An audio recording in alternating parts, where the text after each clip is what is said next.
The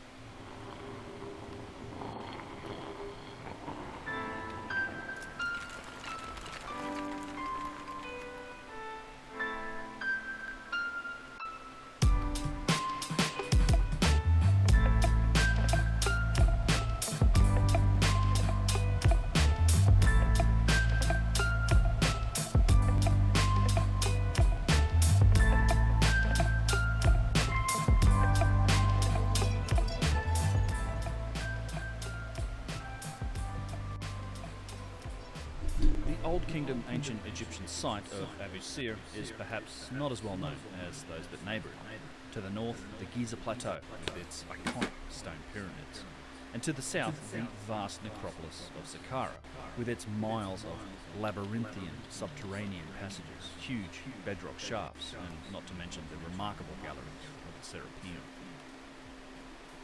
One reason for this might be that the site has been closed to the general public since roughly the year 1907, well over 100 years at this point, and has only been accessible during this time by special permission with the Ministry of Antiquities. Despite its lesser-known status, however, Abu Sir is one of the most impressive and important sites in the Pyramid Belt, running down the western side of the Nile in northern or lower Egypt, with easily the most examples of advanced ancient machining and tooling amongst its peers, and it's a site that I've been visiting regularly since 2015. Abu Sir, like many of the pyramid sites, has been and continues to be an active archaeological zone, and has seen some significant new excavation work in the last 18 months or so. These digs have revealed some incredible finds, more evidence for advanced machining into hard stone, and connections to other out-of-place artifacts, serving only to deepen the mystery and origins of this site. In this video, we're going to get into the details of these new finds, the changes that I've observed at Abu Sir over the last decade, and dig into the fascinating history of work here and just what's been uncovered, at least according to the archaeological journals. My name is Ben, you're watching UnchartedX, and this is a deep dive into the amazing site of Abu Sir. Before we get into the weeds, and literally I mean into the weeds, a quick channel update. Well, you're from Australia, mate. Not a snake alive to take things in purpose. I recently passed 500,000 subscribers, so I wanted to pause and extend a big thank you to everyone who has subscribed here on YouTube. When I started this a few years ago, I never thought that these sort of numbers were possible, particularly for this type of niche rabbit hole content. It's not reaction, commentary, or drama content, or whatever other celebrity/Hollywood culture stuff is ticking on over on the trending page. For that reason, I do rely on the value for value model, and as always, I'm hugely grateful to everyone who does support the channel. I don't do sponsorships or this video brought to you by segments, despite constantly getting offers. And I'd rather not sell out and pitch you a VPN or some shady art investment scheme, or even a worthless piece of paper that says you're now a Scottish lord. So in that case, I guess I can say that this video is brought to you by the value for value model. Much gratitude to all of the channel supporters, and to everyone who's signed up over on Patreon or YouTube channel memberships, Subscribestar or Locals. If you think my work is worthy of some value coming back to me, all of the details for that are over on my website at unchartedx.com/support. As we're talking about Abu Sir today, if you want the chance to see it for yourself and visit it with us on a special permission access, along with a ton of other sites in Upper and Lower Egypt, I'm running my annual tour in March 2025. As always, my good friend Yusuf Awan will be guiding, and I'm joined by Kyle and Russ from Brothers of the Circle podcast. These tours have proven to be a great time. We do a 4-night Nile cruise, and they're built around at least 6 special permission accesses. Things like private visits into the Great Pyramid, going down into the Assyrian, and this year we'll be getting into some sites that I've never seen before. We're even tacking on an optional extension at the end of the tour to the Red Sea for some rest, relaxation, and diving. All of the details are on my website at unchartedx.com/Egypt2025. I'll also be there in December of this year, 2024, as a host on Yusuf's Primordial Egypt trip, and there are still a few spots available. It's a similar tour to my one, less days, less special permissions, and hence less cost, but it's a great chance to get to see Egypt before prices go up in 2025.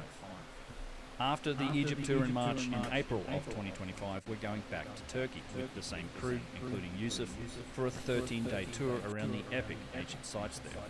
Starting in beautiful, biblical Şanlıurfa, we'll be visiting Göbekli and Karahan Tepe, some quarries, hitting Sogmata, take a cruise on the Euphrates River, and visit enigmatic Mount Nemrut, as well as more. We'll travel to Cappadocia, visit the underground city of Derinkuyu, and spend some time in the Phrygian Valley with its mysterious cart roads. So, if you're interested in joining us in Turkey, again, details are on my website at unchartedx.com/Turkey2025. Lastly here, a quick heads up that I'll be speaking at the Metaphysical Egypt Conference in Cairo in early April, and later this month in October of 2024, I'll be speaking at the CPAC Conference in beautiful Northern California. All of the links to those conferences are below in the description. Now, back to the video.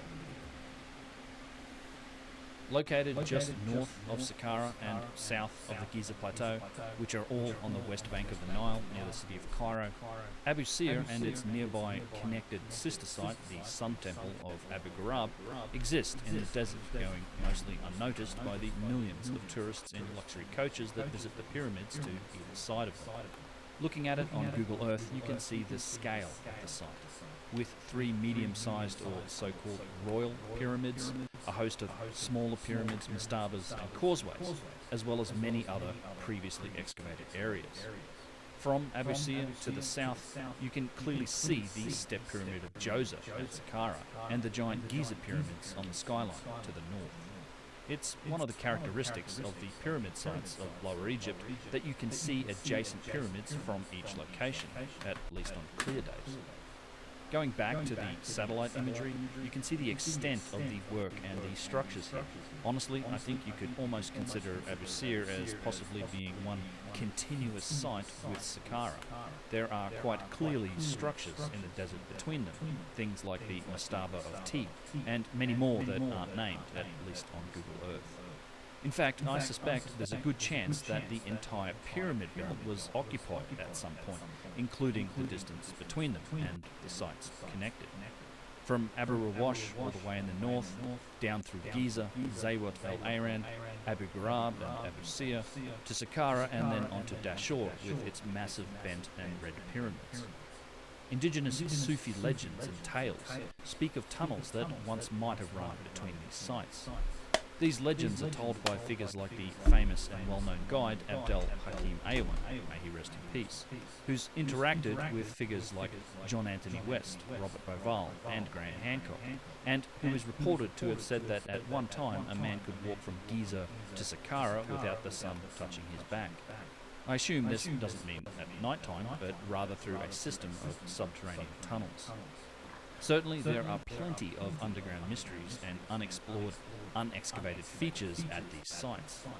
Saqqara is literally riddled with deep tunnels, chambers and shafts, like the documented miles of them beneath the step pyramid, the true extent of which is still not known. Likewise, the Giza Plateau has many entrances that run deep into the bedrock below the surface, and not just beneath pyramids. Alongside the Great Causeway are many deep shafts, the most famous being the Osiris shaft, with 3 levels, and unexplored collapsed tunnels that lead off from the deepest chamber, which today sits beneath the level of the water table. Whether or not such subterranean features exist at Abu Sir is unknown, although the site was documented in the modern age as far back as the Lepsius expedition around 1842, although, interestingly, subsequent explorers like Maspero or Auguste Mariette, who walked these lands later on in the 19th century, never marked it on their maps, despite doing extensive excavations in northern Saqqara, which essentially connects to Abu Sir. Since the 1960s, however, excavations here have been conducted under the purview of the Czech Institute of Egyptology, a part of the Charles University in Prague. Unencumbered by tourism infrastructure, or tourists for that matter, teams of archaeologists have been working over decades in many areas on the site.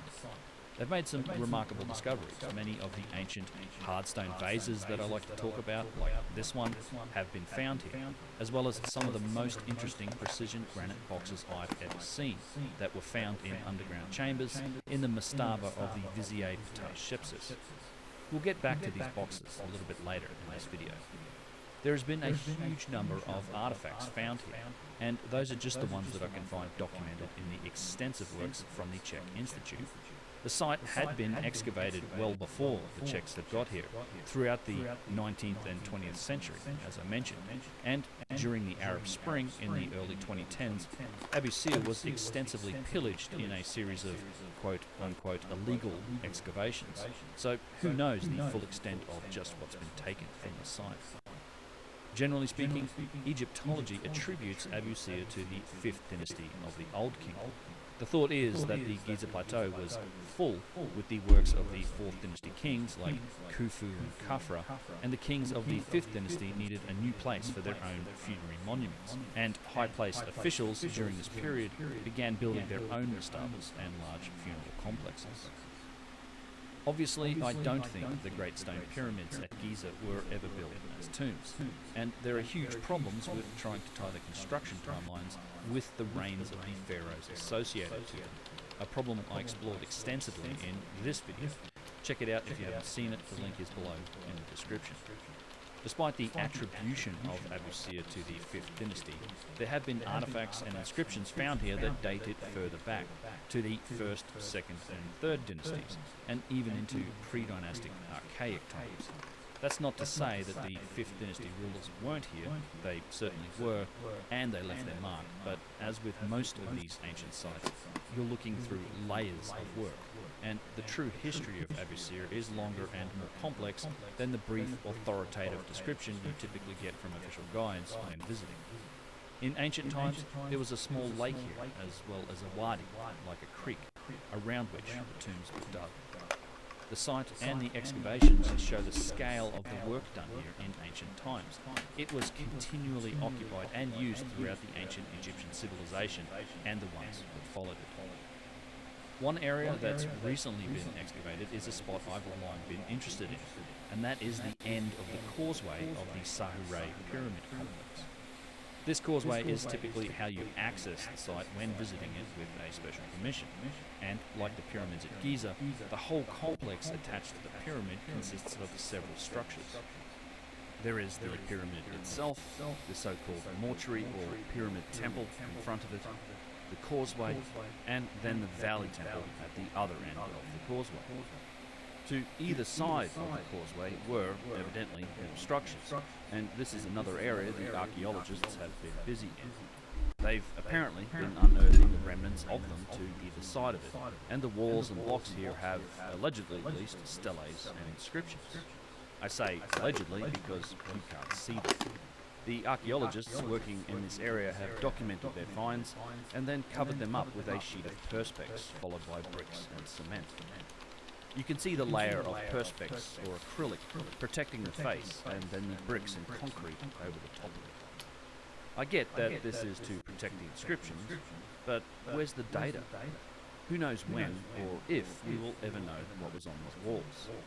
I find this approach fairly annoying, I suppose is the word, as only the team members working for the university get to see the detail on the ancient walls. And although the Czech Institute has been pretty good about publishing their finds, certainly better than many other archaeological teams, it's still only a handful of documents for the 50 plus years of work that they've done here. And some of these documents can't be sourced or have bad links, at least when I was trying to find them. Some others aren't even available publicly, other than via sources such as the Internet Archive.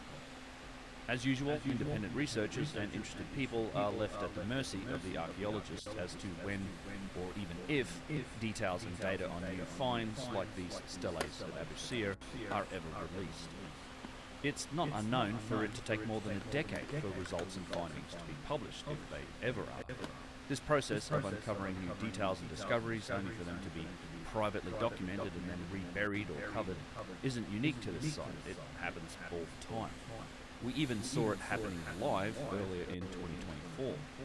Because we had to cancel our tour extension to Lebanon and Baalbek for obvious reasons, and due to there being such a big wait list to get onto the last Egypt trip, we decided to run 2 tours while in Egypt with a 2-week break in between, resulting in a 6-week stay in Egypt. It was great, but it meant we were visiting the same sites about 4 weeks apart. At nearby Abu Ghraib on our first visit during this period in February of 2024, the entire courtyard in front of the obelisk base had been excavated. There was a team working there, taking detailed photographs of the bedrock and remnants of structures. When we came back 4 weeks later, in March, the entire area was covered back in with sand. Who knows when, or even if, the data and images taken here will be shared. What is this, Maybe bro? it'll be in some What is paper, this? Maybe it'll come out Am I in a gonna year regret or this? 10 or never. I don't have shorts on my And I'm sure it's going on at lots of places all the time. And I I've just pasted love in it my when some of the friggin', archaeologists Super Mario were a bit more 64, you can transparent go into about this what they were hole, working enter a on level and called sharing Vanish some Cap of under the the moat. data. But did you know that I know if you there's press C efforts left inside on the the first academic frame of this community level, and then the game actually crashes popularity and you just on see a the black internet. screen? And I really So why think does that that the happen? non-partisan Well, it has to sharing do with these of elevator actual platforms. real raw See, data on the and first findings frame of the would go a level, long there's an way to object key achieving that spawns the as two well as elevators, leveraging and then the interests object of the many unloads. independent Now, normally on researchers that first looking frame, into the science camera is topics here and who shows don't have objects in jobs this in range. academic The elevator institutions. spawner is outside of That that doesn't range, mean that their so it input normally or doesn't get opinions rendered are on its worthless. one frame Far of from it. existence. But that's But the if you turn the impression you get camera on from the the first current frame, crop of then the elevator spawner public-facing ends up local inside the camera academics range, like and so John it does Hoops get and rendered. Dibble, But what does an who, elevator despite spawner their look like echo when chambers, rendered? are somehow in having Fortress, trouble the connecting elevator with the spawner broader has the audience model, with their so that's tactics of fine. In labeling Bob on anyone with an Battlefield, the alternative elevator opinion spawner as has the model of the pseudo-archaeologists, elevator, ancient which is alien weird but fine. claims, But in Vanish Cap under the moat, the elevator spawner has an invalid model, so it Graham tries to draw Hancock the is castle on the flag, front of runs this invalid dog whistle commands, assault, and causes the and as game someone to who's known crash. Graham for In Super around a Mario decade 64, now, you I can can't go into express this hole just to how enter a level utterly called ridiculous these claims about him are. But in that's Super Mario 64, you can go into I called this hole to nonsense enter out a back in level. 2019 in an early live stream on this channel discussing the Society of American Archaeology's 26-page attack on Hancock, led by John Hoops, and using all the same talking points of aliens, racism, etc.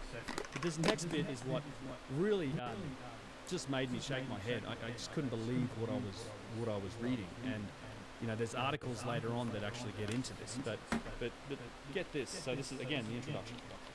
Quoting: "We assert that fringe beliefs should receive even greater attention as topics of valid academic inquiry." Fair enough. Pseudo-archaeology actively promotes myths that are routinely used in the service of white supremacy, racialized nationalism, colonialism, and the dispossession and oppression of indigenous peoples. Wow, he's pushed all the buttons. I mean, this is absolutely ridiculous. These same arguments never changed when Hancock released his Netflix series Ancient Apocalypse. They just got amplified as more mainstream media began to pay attention. It's quite the bizarre state of affairs. And yes, just to forestall the questions, I know that Flint Dibble was recently on Danny Jones's podcast, and Danny pressed him on the topic of the ancient precision hardstone vases. I haven't had the chance to watch it all, but just what do you expect when you ask an archaeologist engineering questions? I've long said that you wouldn't ask an archaeologist to design the chair that he's sitting on, but if it's an ancient chair, he's going to claim expertise on everything about it. Turns out the same thing is true for vases. His demeanour and dismissal of the engineering work done on these things, and the reaction he's getting in the comments and online, is proof positive of the problem the academics are facing, and of the echo chamber they evidently live in. I'm sure the handful of people Flint hasn't blocked on Twitter yet are probably cheering him on. But to the rest of us, you'd think that some humility here and an acknowledgement that he's not an expert in engineering or precision topics would be a more reasonable response. I mean, I assume the guy flies around on planes sometimes, so at some level he's trusting the work of the aerospace engineers and metrologists who design and make the parts that go in jet engines. These are the same experts who are making the observations and discoveries on artifacts like the vases, and who are generally astounded with the precision and technological sophistication of ancient stonework and tooling witness marks. This is because they actually understand what it takes. I see it all the time.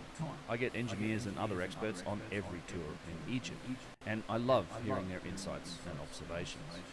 Unfortunately, Flint seems determined to just ignore or dismiss the remarkable new discoveries being made on these artifacts, evidently because he either doesn't know or doesn't like what it means.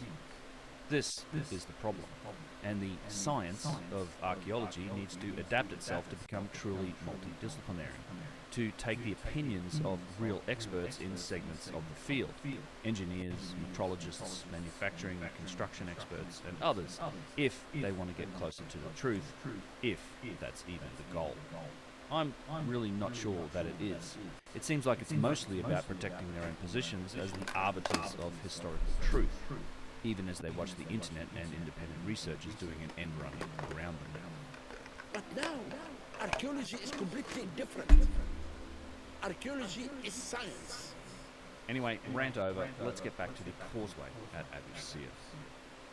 Of the causeway itself, only the foundation blocks remain, with a couple of Tura limestone slabs to show the original floor level. Similar to the Great Causeway of the Middle Pyramid at Giza, this was once fully cased, probably also with walls and a roof.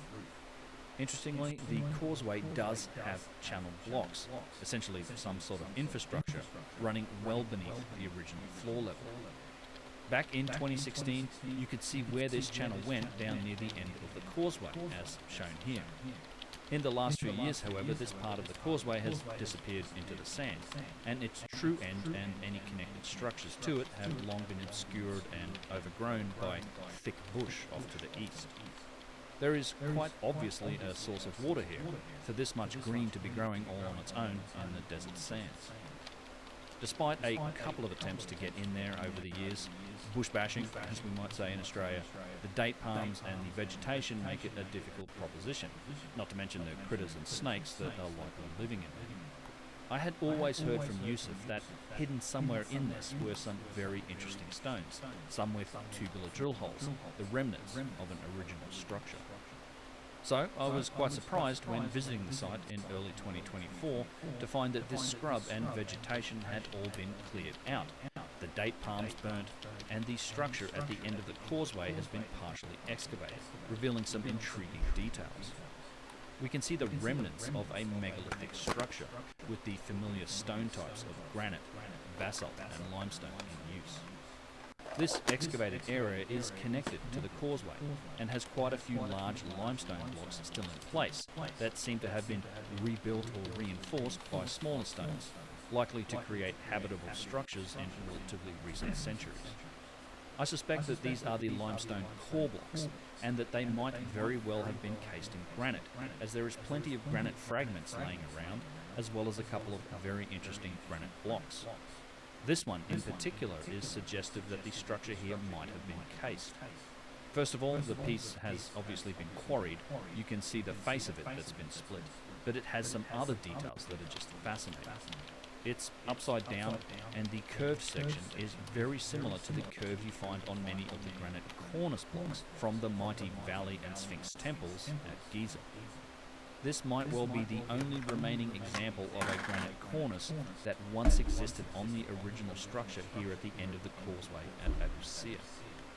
In the cases of cornice blocks found on other sites, like those at Giza in the Valley and Sphinx temples, they're on structures with limestone cores and are part of the granite casing. This curved cornice shape provides a stylistic or form link between structures that we know existed in the Old Kingdom, although who knows how old they already were at that point. Using links like this, the stylistic or form connection of the curved cornice, along with the large megalithic nature of the blocks and the evident precision of the shaping and finishing, allows us to correlate the construction of these structures on different sites to the same culture and roughly the same time period. This technique of form dating is one used widely by archaeologists who use it whilst studying the remnants of ancient civilizations all around the world, and as a method isn't remotely controversial. We can use this same technique of form or stylistic matching to draw out some other very interesting links between sites and artifacts. Another feature of this block in the newly excavated area of Abu Sir provides a further stylistic link, one that is, at least to me, more intriguing, and that is the bullnose or ridge that's carved into it. Finding a bullnose like this on an Old Kingdom structure is not something that I've seen before.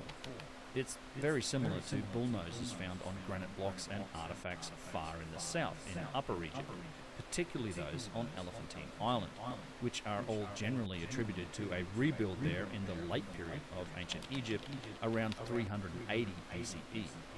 This is a long time after the accepted dates for the Old Kingdom work at Gyges and Abu Sir, which is roughly in the 2700 BCE timeframe, well over 2,000 years prior.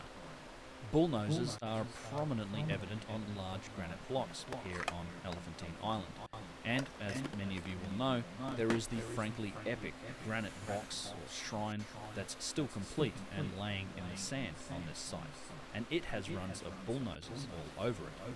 This is only one of several such boxes that were originally here, and you can find evidence for similar features in the fragments of different types of precisely machined granite lying nearby. This bullnose on the box, in particular the faceted unfinished portion, has revealed some startling revelations as to the construction methods and machining of granite, and I've made a full video in the past looking into this aspect of ancient stonework, linked below. As it happened, after I made that video, on a subsequent No visit to way, are you Elephantine serious? Island, we found further evidence for this same faceting technique Wow, on his large algorithm. granite blocks with bullnoses located The elsewhere. algorithm, no.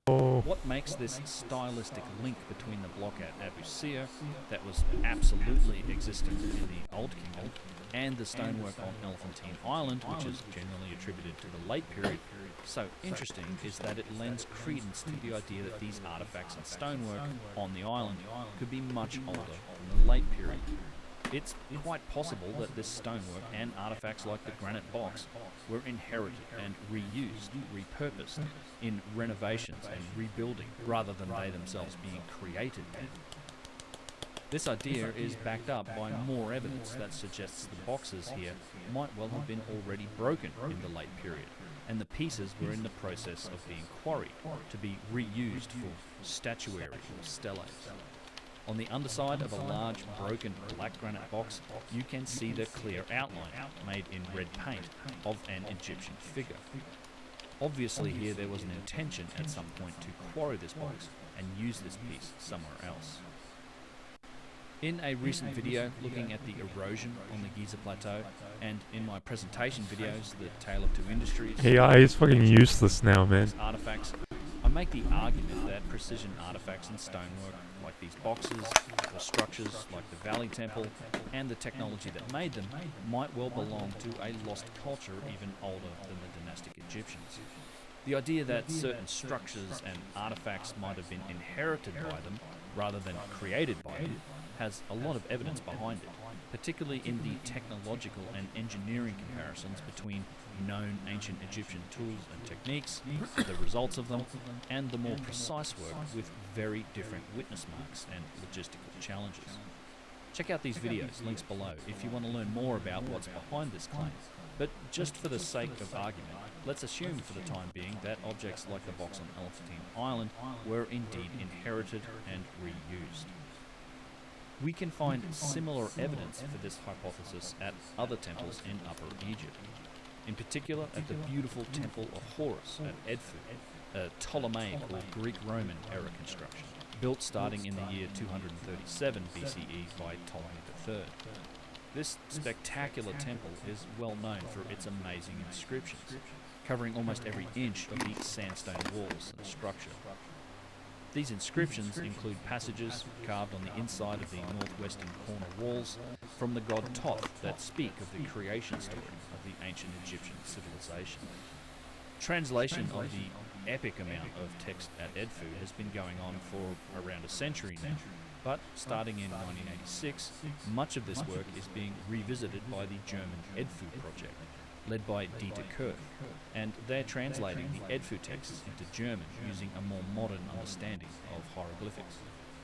The author Manu Seyfezadeh, who wrote one of my favourite recent books, Beneath the Sphinx, published a paper in April 2024 in the journal Archaeological Discovery that looked at this creation story, which traces back to the pyramid texts of the Old Kingdom and translated the German work into English.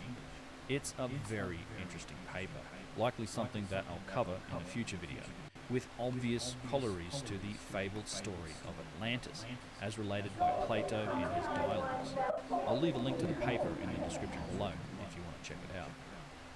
Back onto the inheritance topic, the Temple of Horus at Edfu also contains an enigmatic artifact in its inner temple, known as the Holiest of Holies, a granite box or shrine, one that is virtually identical to the box found on Elephantine Island.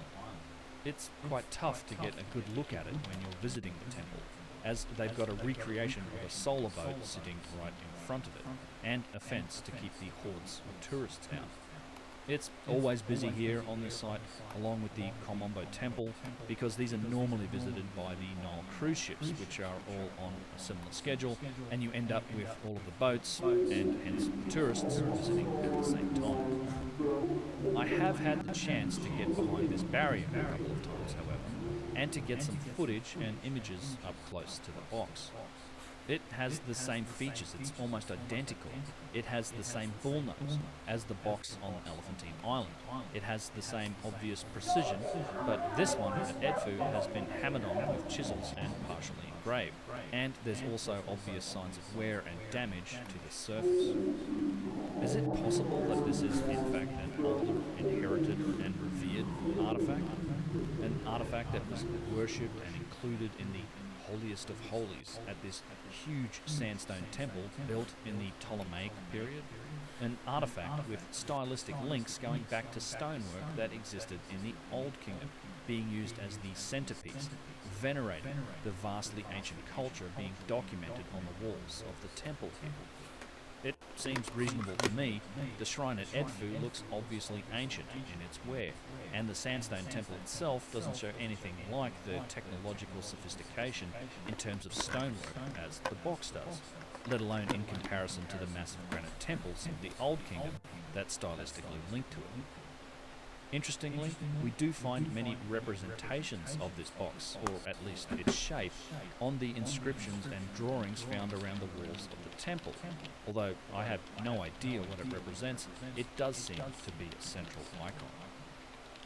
Another revelation in the newly excavated area at Abu Sir are a couple of granite blocks, probably part of the walls or entryway to the original structure.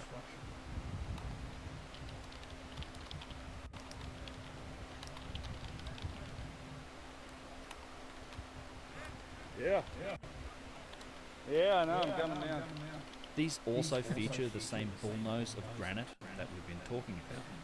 It's unlikely that these are in their correct orientation or position. I suspect they were horizontal rather than upright originally. Whatever structure was here back in the day, it was clearly megalithic and made from large blocks of limestone, basalt, and granite. The remaining blocks of basalt show similar construction techniques to other buildings at Giza, like the Valley Temple, big blocks of stone with the iconic around-the-corner method of flattening and finishing the surface. The roof of the original structure here at Abu Sir was evidently held up, along with the walls, by large columns, as we can still see the granite bases for what were evidently large single-piece columns. Back up at the other end of the causeway, in the courtyard of the Sahureh Pyramid Complex, there are still a few of these columns standing, and some that are restored. I've talked about these before. They're also found in another Old Kingdom site at Saqqara, and today the columns from there are in the Cairo Museum at the back of Old Kingdom statuary rooms, going mostly unnoticed by tourists. These Old Kingdom columns share a stylistic or form connection with columns that are found on later New Kingdom and late period sites. And this is the same stylistic technique we were just using on the cornice and bullnose shapes. The same style columns, large, single piece, made from granite with flared ends, very challenging from a manufacturing perspective, are also found in large numbers on sites like Luxor Temple, Tanis and Bastet, all attributed to later periods. The best preserved example is one at the Temple of Bastet. It's the broken end of what was a huge column, and it's one of my favourite artifacts in all of Egypt. It's just spectacular. Once again, I think it's possible that we're looking at older inherited artifacts that were reused in later renovations on these sites that are attributed to the New Kingdom or later. Back at Abu Sir, it wouldn't be an Abu Sir discussion if I didn't mention the prominent features here of machining and cutting into stone. It's what made this site so memorable for me and a must-visit location every time I'm in Egypt. In some ways, Abu Sir is responsible for putting me on this path in the first place. During my first visit to Egypt back in 2015, touring with Graham Hancock, and yes, it was the tour with the infamous debate. But on one day of the tour, when the rest of the group went into Cairo to shop in bazaars and to see the mosques, a couple of us decided to connect with a local guide to see another pyramid site that we hadn't heard of.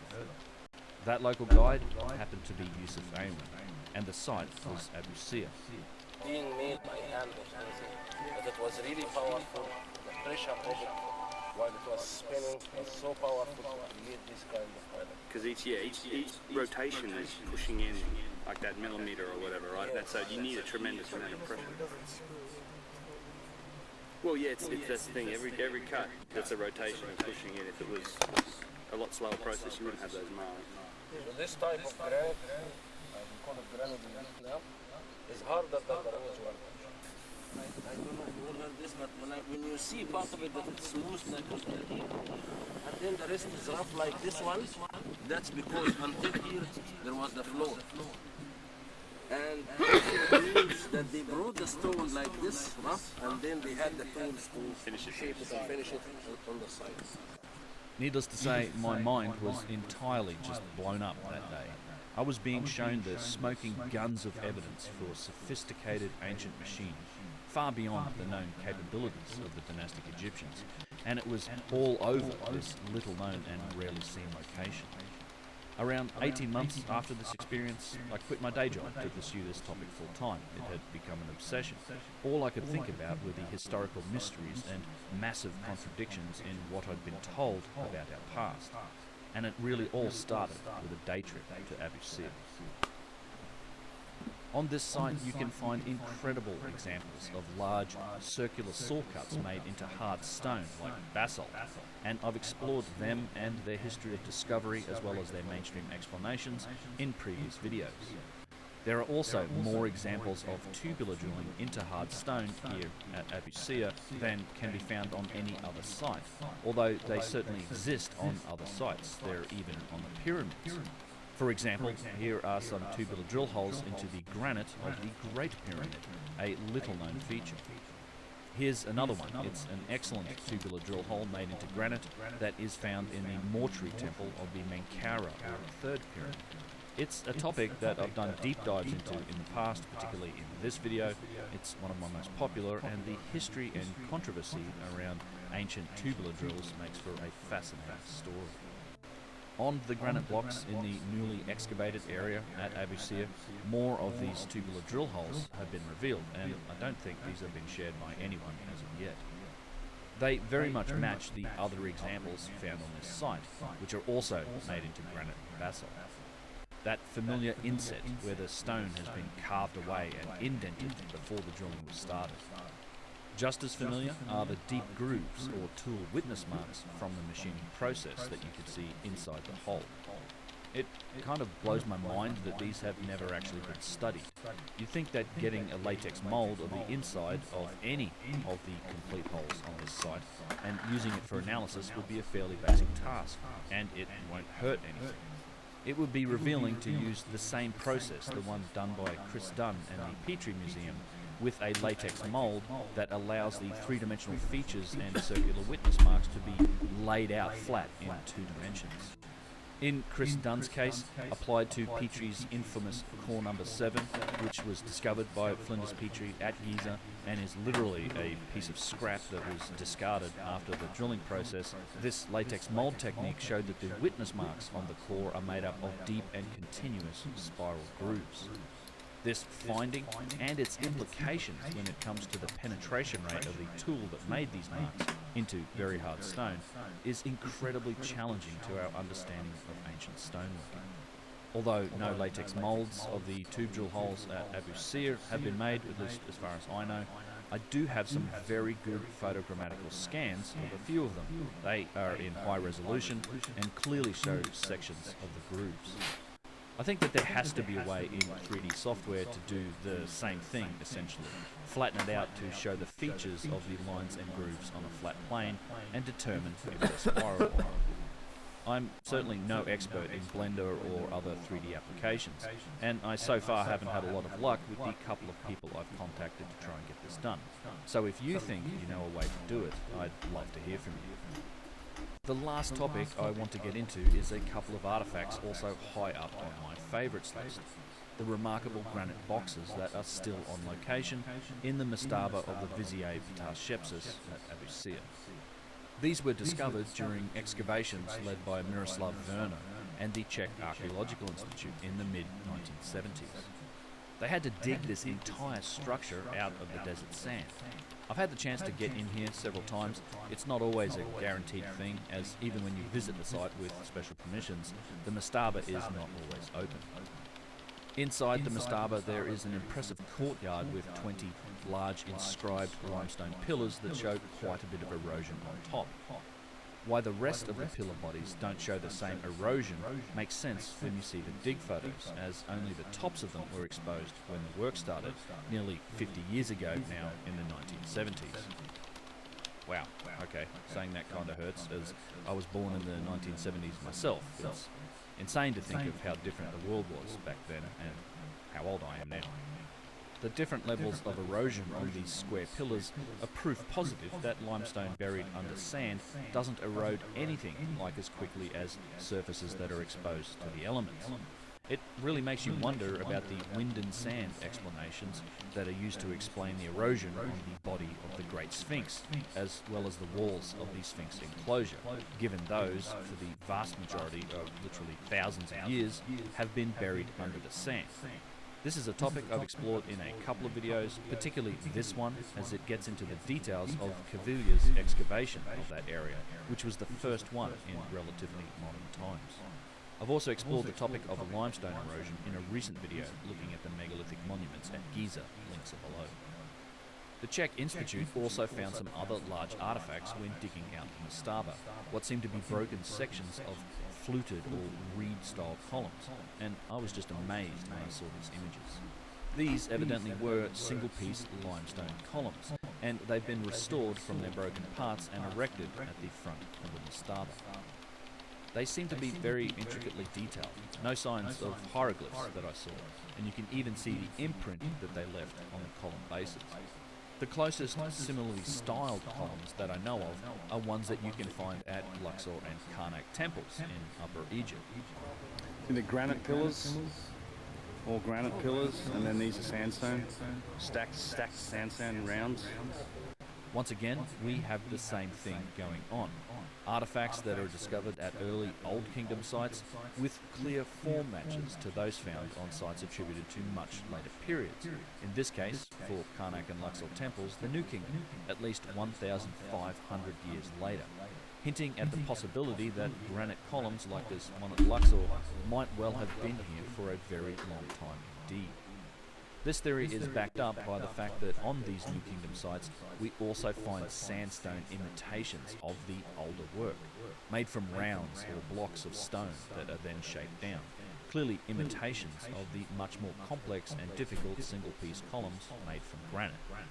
The huge open courtyard at Luxor has many of these columns, all made from smaller blocks of sandstone. Once you start seeing the technological delta present on these sites, the obvious tale of two industries, you begin to notice it more and more.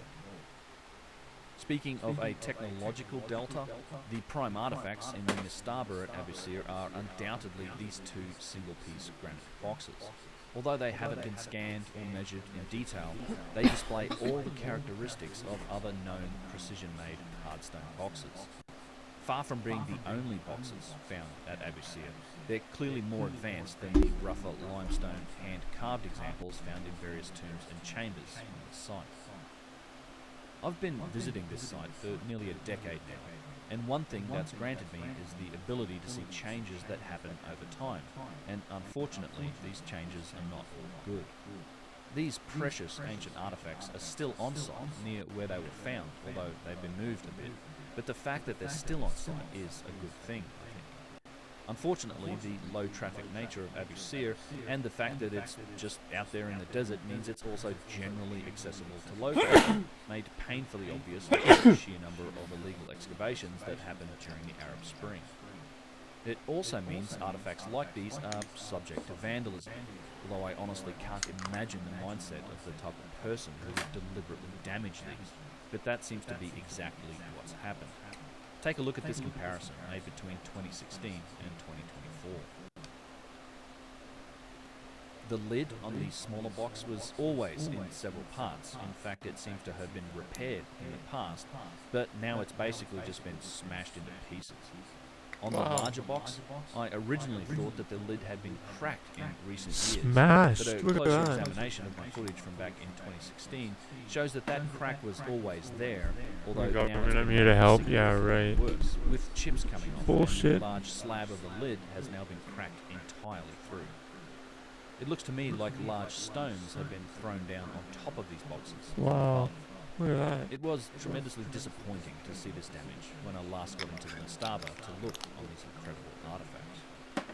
These are unique, with unique features that are unlike anything else I've seen on other boxes in Egypt. And what I'm talking about Wow, here is the destroyed. single-piece limestone liner, or inner box, that's set inside the granite outer.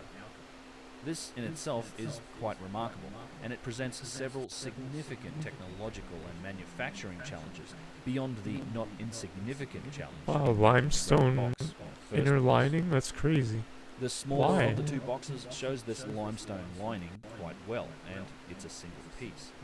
Why? You can see the difference in stone color on the inner back wall, What? where a section of it has been broken off. That's so crazy. It's very tightly fitted. That's inside really the box, crazy. And given that it's a single piece, I have What? just no idea how they got this in here.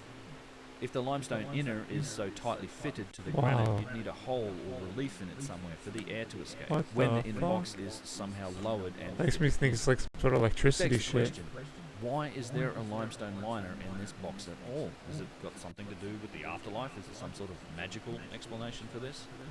But it reminds me of the megalithic structures that you find on several of these Old Kingdom sites, where you have limestone inner cores that are then cased in granite. There has to be some sort of reason for this inner box to exist.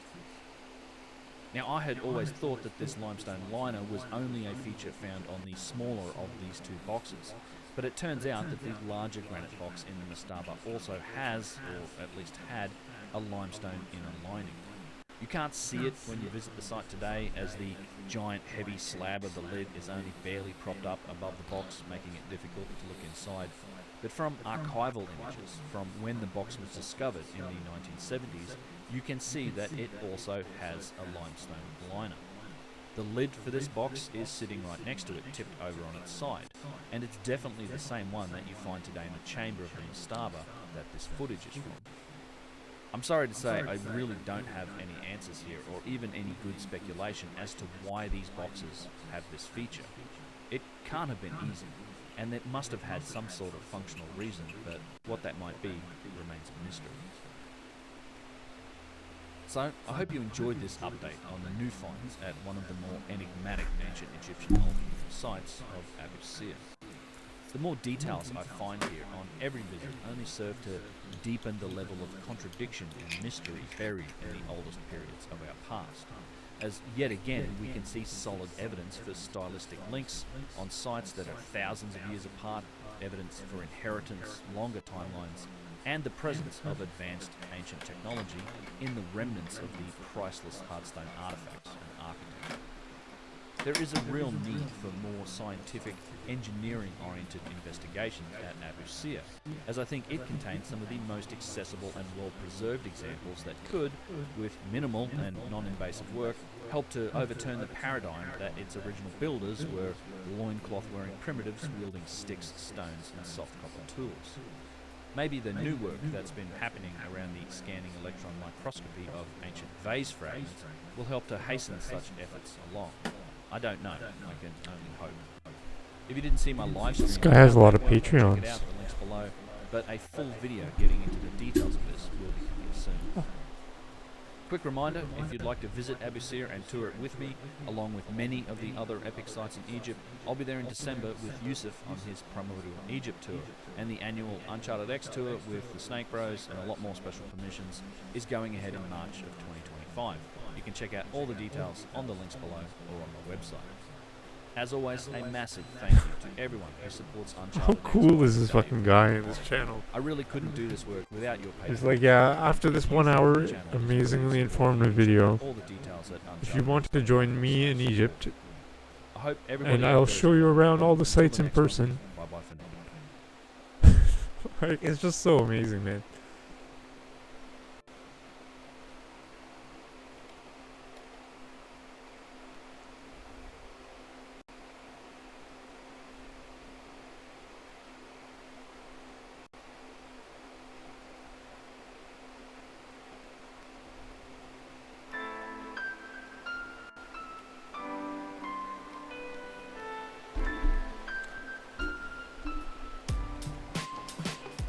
Welcome back to UnchartedX. My name is Ben, and let's talk ancient Egyptian statues.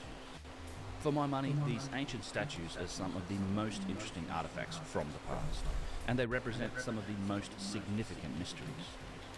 Ranging in size from small to colossal, and made from many different types of material, from wood to stone, from sandstone to granite, diorite, basalt, or even conglomerate quartzite, material that scales up to an 8.5 on the Mohs scale of hardness. For comparison's sake, iron is a 4 on that scale, and steel a 4.5. In previous episodes on my channel, I've detailed some of the mysterious, perhaps even vexing aspects found on a few of these statues. The evidence for machining and overcuts, and the remarkable polished form and precision evident in their manufacture. Not to mention the sheer scale of some of these remnants, the largest of which are unfortunately all broken today, but some were once truly gigantic, wrought from single quarried pieces of very hard stone. Today I want to explore these statues and put the mysteries of their form and construction into the context and capabilities of the ancient Egyptian civilization, and indeed into the history of civilization itself. In my previous work, we've seen how some aspects of some statues do not match the tools nor techniques that we can find in the archaeological record. And we've explored the possibility that there might just be an alternative explanation for them, along with other ancient artifacts that display these characteristics. An explanation that better fits the evidence at hand. That is that some of these might well have been inherited from a more advanced civilization, one that lived long ago, and one that the dynastic Egyptians themselves described in their own history as their gods and ancestors.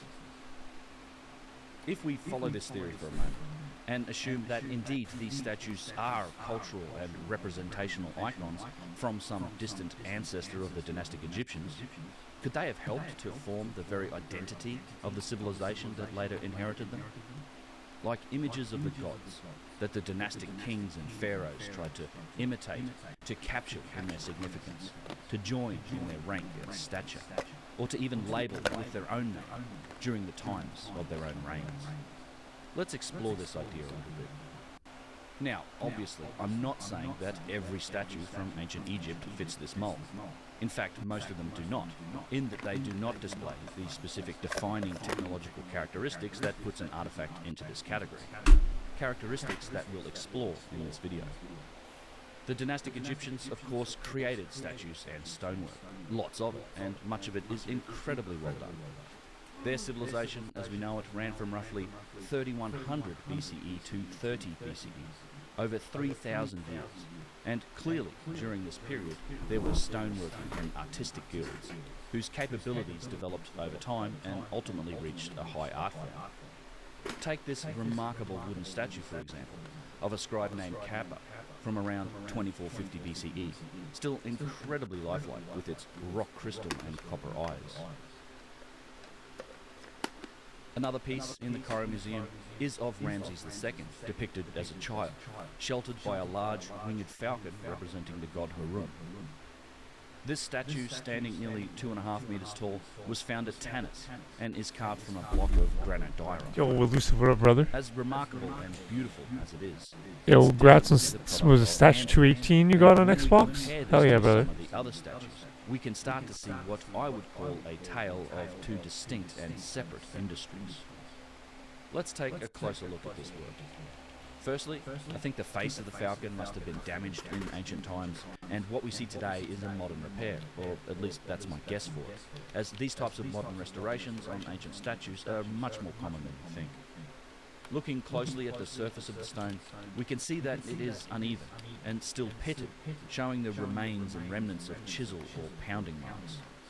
The facial features, while well carved, are visibly not symmetrical, and still fairly rough in their finish, as is the rest of the statue.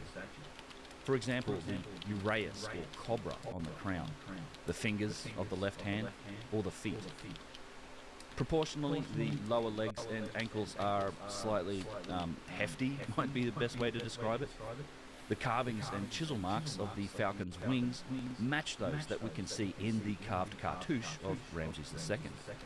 And lastly, we can see that while a good effort has been made to polish the statue, it is not finely polished, it does not reflect light, and its finish is still slightly dull. Compare this to but a fragment from another statue, the leg and knee of this large, damaged piece, which can also be seen in the Cairo Museum, cut from the same type of stone and significantly larger. Just from the knee and lower leg alone, we can notice the remarkable difference in craftsmanship. This level of work is also evident on the statue next to it. Gone are the pitted chisel and pounding marks, the poor polishing, and the out of proportion rough elements.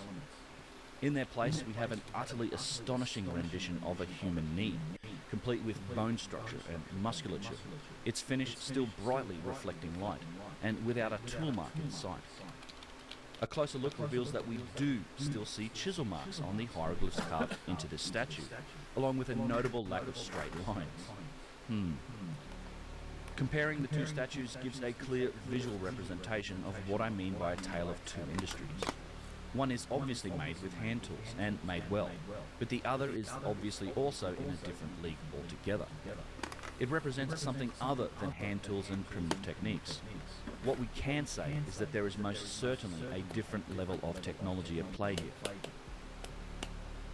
There are many such comparisons like this that we can make, some more obvious than others.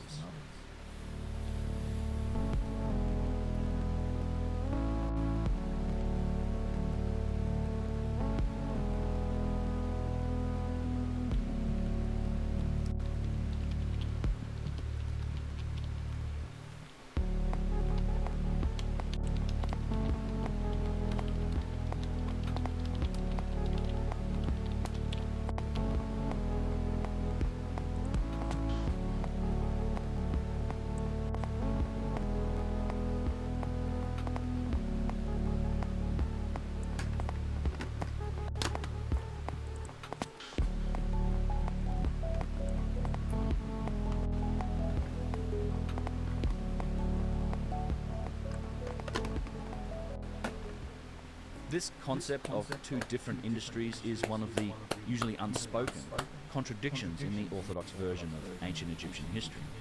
This different technological level that you can observe is not something that's acknowledged, but we can also find this in other categories of ancient artifacts, as well as architecture.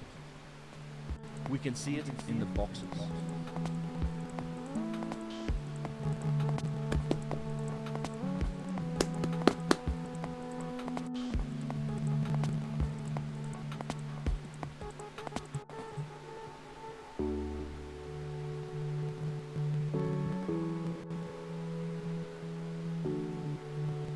We can see it in the columns and pillars. Single piece, precise and symmetrically carved granite versus stacked rounds of far softer sandstone. Still impressive, but just not the same thing.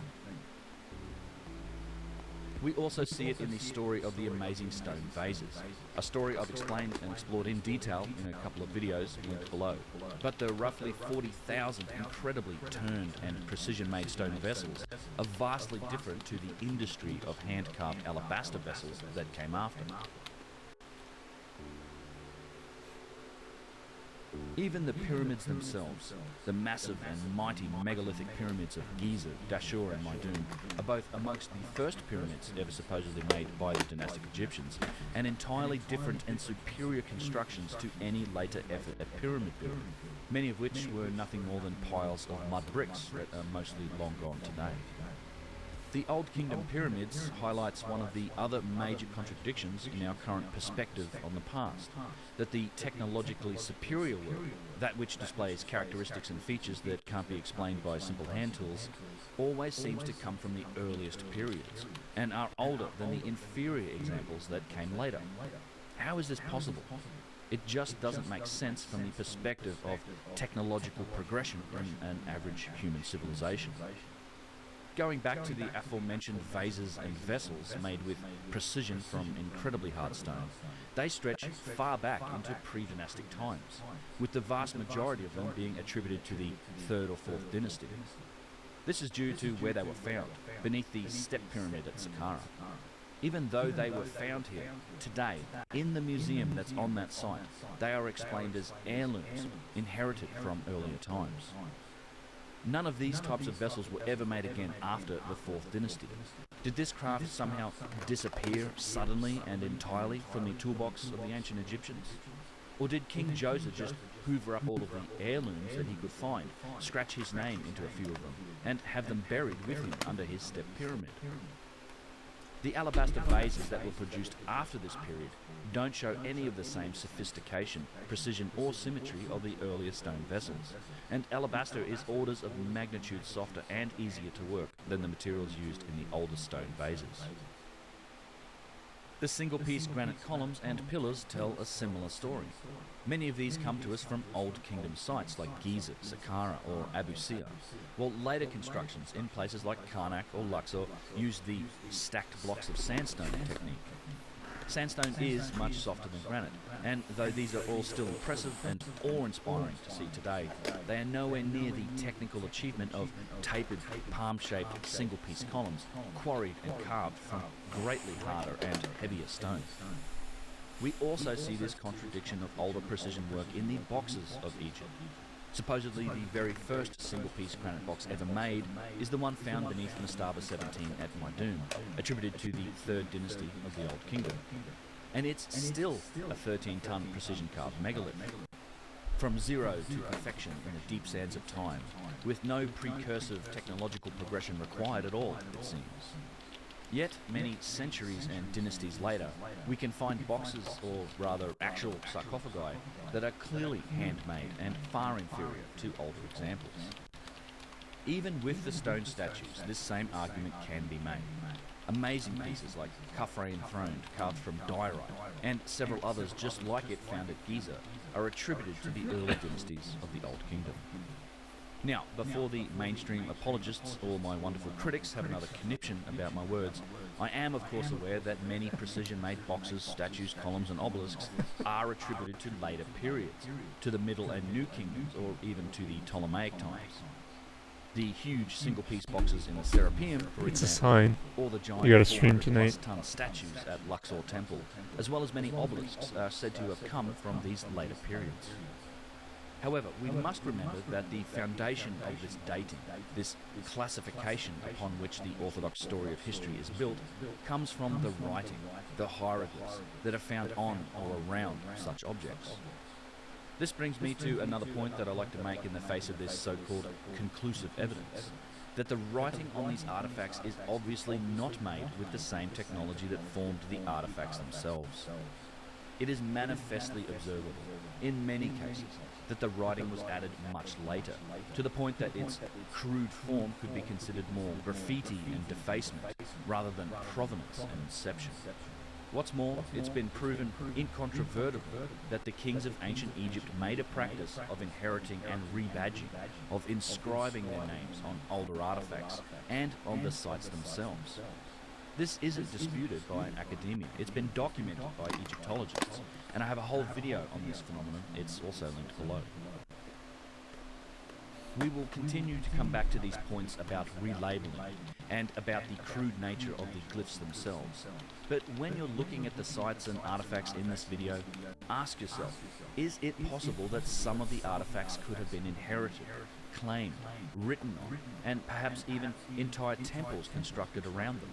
After many trips to Egypt and a lot of observation, I absolutely think that this is a possibility for what we see. So, let's get into a few of the defining characteristics that I believe set some of these statues apart. And in fact, this first one is the real reason I wanted to make this video. It's the proliferation of ancient statues of truly colossal size. Most people might have heard of a couple of these, the Colossi of Memnon for example, but it turns out that those are but on the smaller end of these statues that once existed in ancient Egypt. There were quite a few single-piece statues much larger than the Colossi, in the 1,000 plus ton and above range. Perhaps the best example we have today is the remnants of the enormous seated statue that once stood at the site known as the Ramesseum on the west bank of the Nile near Luxor.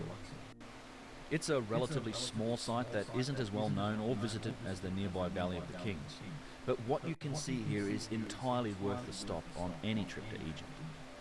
The huge granite remains of a seated figure's head and shoulders lie toppled over and broken, next to the enormous pedestal that it originally sat on, also a monolith of granite. Pieces of the feet are still on the pedestal, and other chunks of the statue are scattered around the site. When whole, it was estimated to have weighed in the range of approximately 1,000 tons. The surface of the original granite is still smooth and well polished. I always find this to be an astonishing aspect of megalithic granite work. You can see the very large quartz crystal inclusions in the stone, and all of the other material that makes up granite, all of which are of different hardnesses, making the achievement of such a smooth and well-polished finish utterly remarkable. We can also observe the fine details, the lines and lack of tooling marks on the stripes on the headdress, or in this small part of the ear canal, and contrast those to the relatively rough work and chisel marks of the hieroglyphs that have been made into the stone.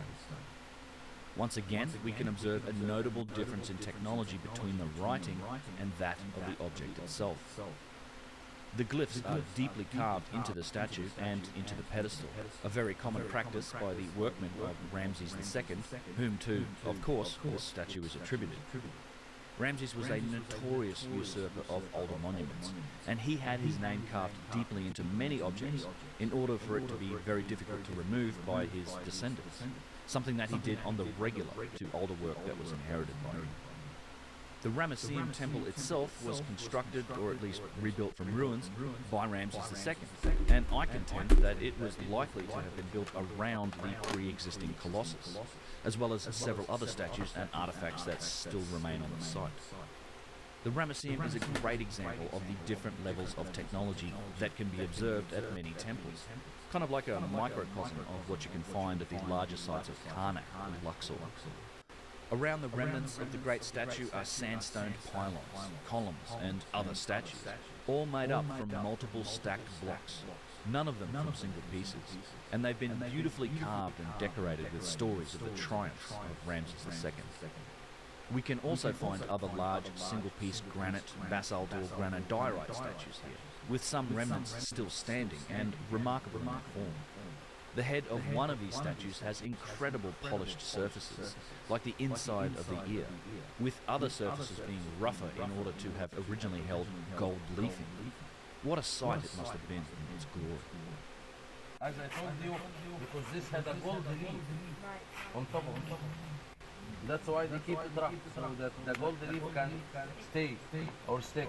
Same like all these lower lines, they are not as polished as this because of the gold leaf. And then how you get parts like this polished? Yeah, inside the ear. Yeah, inside like this. Look at it. Very hard. Also, you can realize that they made the eyes, exactly, they made the eyes looking down like this because this was a colossal statue. And when you look, the statue will be looking at you. It's not going to be great statue looking up just like this, no. You will be looking and then the statue will be looking. That'd be pretty good. Maybe. Sorry. I've had the chance to fly over this site a couple of times in hot air balloons, which gives a wonderful perspective of the many ancient sites and temples in this area. So, as I share with you footage from these flights and from the Ramesseum, let's briefly discuss why I think these colossal statues represent a form of ancient technology. It's well established that with ancient and primitive methods, large loads can be moved, and I don't dispute that this was done by the ancient Egyptians.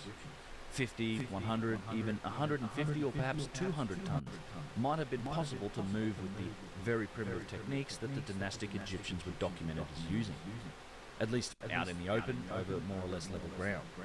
They were not known to have used pulleys, capstans, or even livestock, but instead used wooden sleds, levers, ropes, and pure human horsepower to maneuver large loads. Where we start to run into problems, I think, is when we start getting to the 400, 600, or even 1,000 tons and more single-piece artifacts, and I remain entirely skeptical that primitive methods are sufficient to move such loads. I discussed this further in my video on quarrying and logistics. I'd recommend checking that out if you haven't seen it already. But it's not like the level of difficulty goes up in a linear fashion as mass increases. It becomes logarithmically, if not exponentially, more difficult. As load increases, you have to deal with material failure. Wood ceases to be sufficient. And then there is sinkage into the ground and many other issues that arise as the weight goes up to these levels. You just have to look at the lengths that we need to go to in our civilization in order to move loads of these sizes. And nobody, to my knowledge, has ever demonstrated nor sufficiently made the case that these simple techniques and materials of the ancient Egyptians were capable of feats like these. 150 tons? Sure. But 600, 800, or over 1,000 tons? I don't think so. This isn't a case of personal incredulity. There are many engineers and experts who have weighed in on this topic over time. While there have been some theories presented, none of them without their issues, there remains an utter lack of convincing evidence to support any of them. Let's take a quick look at the evidence which every person or mainstream debunker who's ever asserted that they could in fact move giant statues or 1,000-ton loads points to. A wall painting from the tomb of Djehuti-Hotep, dated to around 1880 BCE, the Middle Kingdom of ancient Egypt. This scene depicts a team of workers moving a seated statue on a wooden sled, and this is more or less the proof that is always cited, showing that the dynastic Egyptians had no problem doing this sort of work, and victory against the crazy internet conspiracy theorists is declared shortly thereafter. But let's dig just a little deeper because, as I think I've shown in my other documentaries about Egyptian stone cutting or tubular drills, the devil is in the details. The statue in question here is not, in fact, carved from granite, but rather from alabaster, both a much softer and less dense material. Various estimates from experts have the statue weighing in at somewhere around 58 to 65 tons. And the scene depicts 172 workers either pulling or pushing. Opinions are divided on this, as pulling would mechanically work better with the workers going backwards. Think of a tug-of-war. And there is another chap pouring a lubricant, likely water, in front of the sled. There was an interesting paper written by Simon Arignac for the Japanese Society of Tribalists in 2015 that discusses the physics and mechanics of the transportation of this statue in some depth. It's worth reading if you're interested in more detail. But the takeaway from it, for me, and I think for anyone who uses a bit of logic, is that this depiction of 172 workers moving a 56-ton statue does nothing to explain how loads of 1,000 tons or more were moved. This method just does not scale up to that degree. The friction coefficient alone of a sled with 1,000 tons onto it digging into the ground, or, as might be more likely, being smashed into bits, makes this method entirely untenable. I think it's also ridiculous to assume that this method is the one used for long distances, which were absolutely required. In the example of the Russian Thunderstone discussed in my logistics video, they used large gauge steel rail tracks and huge steel ball bearings, along with capstans, to very slowly move the load across a prepared area of ground. So far as I know, no one has yet discovered evidence for an ancient Egyptian steel railway system or the use of steel ball bearings or even capstans. Let's also consider another not inconsequential step here, that the statue at the Ramesseum had to be lifted up and placed onto its pedestal, itself a monumental block of granite. Now, as large as the remnants of this statue at the Ramesseum are, there is evidence for a couple of statues that were considerably larger. The first one I want to mention is one that I dedicated a video to in the past, but which I've since had the opportunity to visit again. The astonishing foot found at the site of Tanis in the north of Egypt in the Delta. That's all. So this is another way. There used to be huge statues. But look at the size of that foot. And also in the back, this is not the end. We also shaped the rest of it here. So this was the foot. Yeah, it will be a little bit bigger from here and a little bit bigger from there. Now compare this to that huge statue over here or this one. Look at the size of the foot. And look at the size of the foot. So if this was the size of the foot here, how large would that statue be? You know what I mean? It was, yes. Exactly. So Bigger as you just classified memory. bigger. Or bigger. At least Petrie calculated it to be roughly like 100 feet tall. Think of this, the size of a seated statue of this size would have been like think of the ones at Luxor are about 60 feet high, so another 40 feet. It's yeah, but then the other I did again. Bigger than the 1,000 tons. Yeah. The thing is, still the challenge, the 1,000 ton statue is 350 kilometers from Aswan. Here we're like 1,500 kilometers far from Aswan. Yeah, the block would have been gigantic, like 1,500, 2,000 tons. Is this secondary? Yeah. Yeah, all this part here It's carved off to use as a block. was prepared for using it as a block. It was probably standing on its side like that, or on that side. So it was not It may have been the size of. to the human size. Its foot is about the same size as the foot of the Statue of Liberty. So without the pedestal, it would have maybe been as high as the Statue of Liberty. Just hell. amazing. This granite foot, complete with toes, which was later cut and repurposed to be but a block in a wall along with other pieces from repurposed obelisks and the like, is some 700 miles, over 1,100 kilometers from its original quarry in the south. As I detailed in my video, the original single-piece statue that it was part of would have easily exceeded 1,000 tons, and would have been roughly the same dimensions as the Statue of Liberty, just made from solid granite, transported over 700 miles. No biggie for a few workers and a wooden sled, I suppose. When I made that video, I had thought that the foot was evidence for possibly the largest single-piece stone statue, not only from ancient Egypt, but ever made. Recent explorations at Karnak Temple, however, have revealed remains from what might have been an even larger statue. And what's more, it seems to have been made from an even harder and more difficult to work stone, conglomerate quartzite. Pieces of this statue are scattered all around the megalithic boneyards of Karnak, but the most impressive piece is undoubtedly this hand. You can see the darker coloration of the stone. That is flint, which is the material ancient Egyptians used to cut granite. Yet here it is, not only cut but smoothed and polished and finished and furnished with amazingly fine detail, like the thumbnail. From my reckoning, the thumbnail is of a similar size to the toenail of the mighty statue at Tanis, which would make this statue potentially even larger. I'd wager possibly 1,200 tons or more. Once again, of course, we can observe the cartouche of Ramses II carved into the end of the object that the hand is holding. And once again, we can compare the significant difference in the carving of the glyphs, which are quite rough with chisel marks and they're unpolished, against the remarkably fine detail of the thumbnail with no tool marks and entirely smooth and polished. Once again, I'm left with the distinct impression that the writing very likely came much later. What a sight this statue must once have been. Sadly today, like so much else, it has been reduced to fragments and ruins.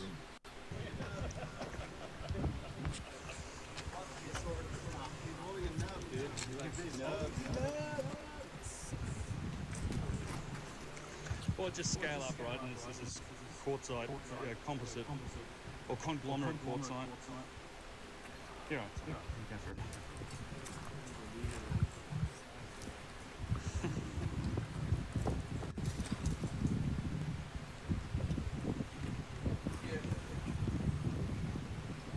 It's another piece. These are all pieces of it. Look. This is all composite quartzite. We don't know. It could be scrolls. Scrolls, they say it's a scroll. They say it's a piece of cloth. They say it's a scroll with magic power. They say everything, but nobody really knows. Now, as a stone carver, and this is quartzite, conglomerate quartzite, as you can see the flints in it. So it's between 7 and 8.5 on the Mohs scale. As a stone carver, I can notice things like the details that is around the cuticle here is amazing. The same smoothness. And it's as close as the small details that we find in the inscriptions here that dates and relates the statue. The question that I will always ask as a stone carver, why they didn't use the same tools and polishing that we used here to finish the work around the inscriptions here if they both were made at the same time. Some academics can say that the inscriptions was done by a different person than the carver. I can agree with that, no problem. Still, these two stone workers must have similar tools. Like at least I will be very careful with the inscriptions, as good as the details. So you can see here, look at the finishing in here, at the cuticle of the skin here, and at the nails, and over here, all these sharp details. And look here, this is also looks rough in the inside. The edge is part of the original. No. It was like that. They just laid the inscriptions there. Look at the content of flints in this. Naturally, we can't have a list of massive statues without mentioning the nearby colossi of Menro. Also made from quartzite and originally single solid pieces, they were reconstructed originally by the Romans. They weigh in around the 650-ton mark each, and once guarded the gates of a mighty temple even larger than Karnak, which is entirely gone today. Other very large statues have recently been unearthed and stood up in recent years, very close to the colossi, likely part of the same temple complex that I got a view of from hot air balloon flights over the West Bank. Although this video is focused on the statues, when we're talking about 1,000 tons or even heavier loads, there's a couple of honourable mentions. The great unfinished granite obelisk at Aswan, for example, something I dedicated a recent video to, is in the 1,200-ton range. There are also a pair of other lesser well-known unfinished blocks in a limestone quarry near Minya in Egypt. One of them has the outline of a colossal standing statue on it. Using rough dimensions and the average density of the weight of limestone in the Minya region, these two blocks have been estimated to weigh approximately a staggering 3,500 and 5,000 tons, respectively. Further afield, there are several examples of massive quarried and finished stones that you can find at Baalbek in Lebanon. Recently, a supporter and friend, Mark Winden, a professional cinematographer, visited the site of the Roman Temple of Jupiter and shared with me his spectacular footage. Stick around to the end of this video and my postscript if you'd like to see a little more of this site, but it will definitely be the subject of a future video. The mighty trilithon stones, 3 blocks lifted and perfectly fitted together, weigh in at around 900 tons each. They form part of the foundation wall at Baalbek, upon which the Romans, much later, in my estimation, built their pedestal and magnificent temple to Jupiter.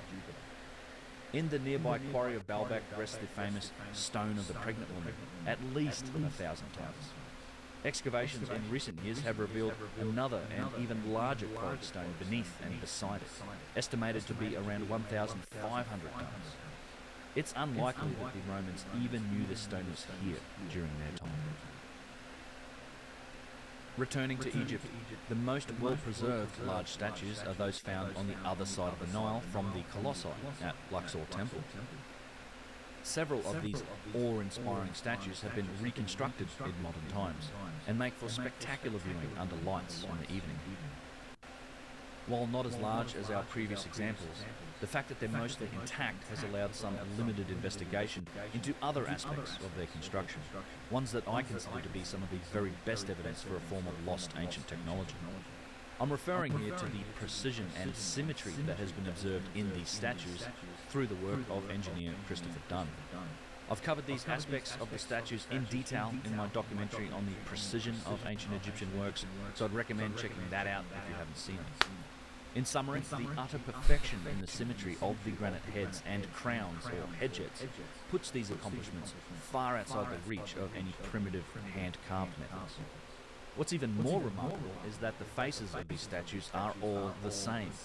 In fact, many of the statues that display such precision or other signs of lost technology also have the same exact features and face, and their attribution spreads across vastly different time periods, from the early dynasties of the Old Kingdom, like the famous Khafrean throne statue, to those said to be Ramses II himself, who ruled in the 19th dynasty.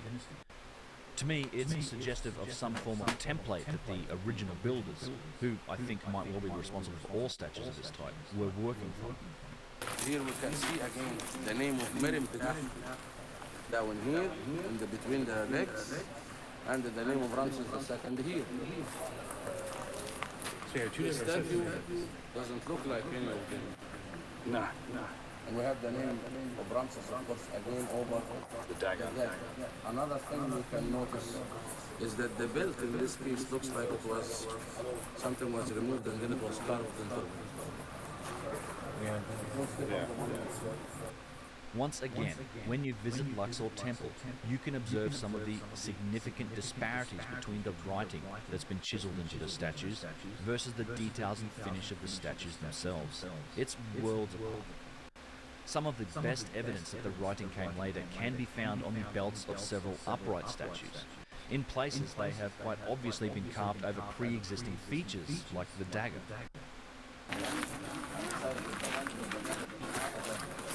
But anyway, that fake, that whatever it is, we can see here that the name came on top of it.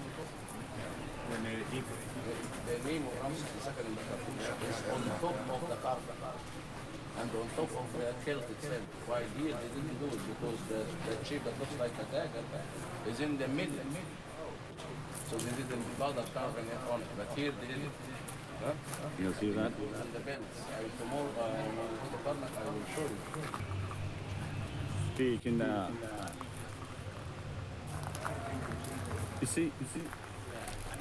you see the hieroglyph on the belt line? So how the dagger's kind of in the middle.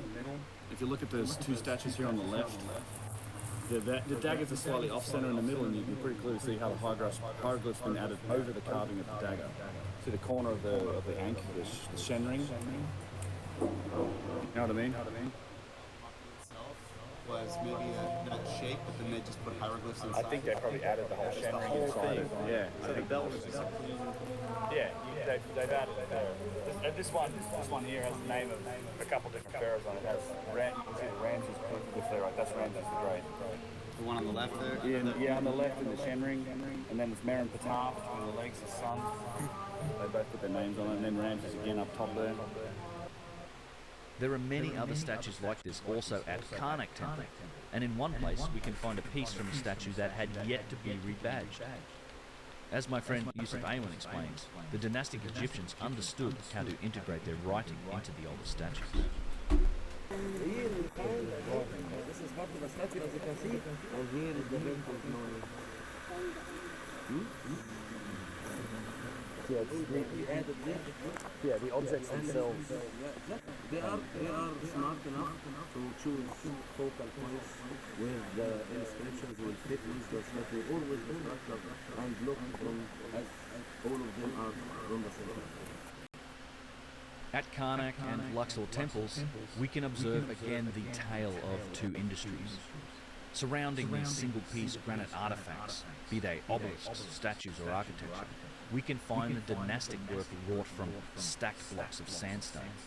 Huge pylons, massive and spectacular hyper-style halls and columns, made in the image and style of the older examples. It seems eminently possible that these temples, undoubtedly work of the dynastic Egyptians, could have been built up around pre-existing monuments. In fact, at Luxor, the offset and uneven nature of the columns and statues might indicate that they didn't even move the statues, but rather built up columns around them. At Karnak, there is an excellent example of pre-existing older and lower layers of infrastructure. In the great hyper-style hall built from sandstone, underneath some missing floor tiles, we can find the base for what must have been a much older column, one that would have been covered up when the later temple was constructed. This column base is made from white calcite, and many of these bases can be found on old kingdom sites, thought to support single-piece granite columns. Perhaps this structure was already in ruins when kings like Ramses II decided to have it covered over and rebuilt. But whatever the case, it does seem clear that the original structure and artifacts at Karnak go back much further in time than the 19th dynasty it's mostly attributed to. And another part of an obelisk here, which was of course probably the other one resonating with this one over there. If this is related to the Middle Kingdom, why is Hatshepsut has her obelisk here? Yeah.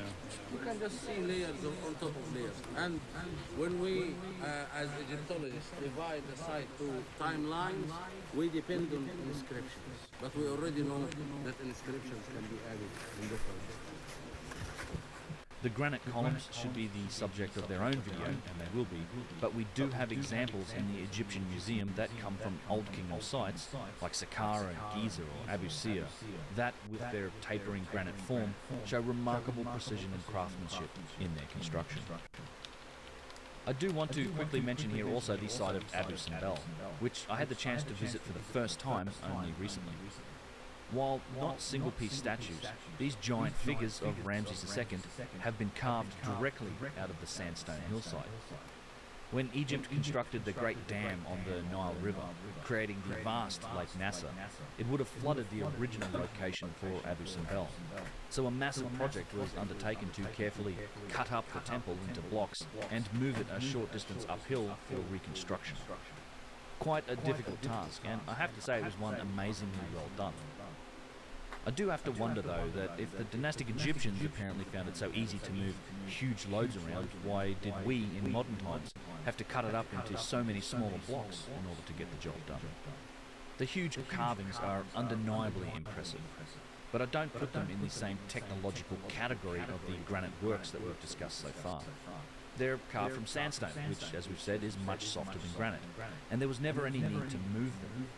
Scaffolding, an army of artisans and time could get the job done. A closer inspection shows that they don't seem to exhibit the same perfectness in proportion or features that we can observe in many granite statues. The work here seems just a little bit rough, both outside and inside the temple, and undoubtedly it's the result of carving with hand tools. This doesn't take anything away from the achievement. It's an incredible sight, well worth the long drive to visit. But it's just not the same thing as a 1,000+ ton single-piece granite statue that's been quarried, carved with precision, and moved hundreds of miles. In this video, so far we've covered the characteristics of these statues that I think sets them apart from the work and capabilities of the dynastic Egyptians. There is one last category that I want to briefly discuss. Yeah, bro. And that is the evidence for some form of power. That's funny. The signs of these tools are quite With AI, if you're not like asked something specific, like a specific amount, I know you know that, but it just gives you as vague an answer. All the evidence for tubular drills, like between the feet here, probably used to remove material in the roughing out process.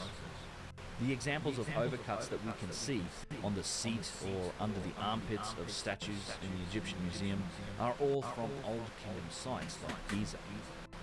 I consider these to be minor mistakes in their construction, small overcuts when the material was being shaped. Let me be clear about this.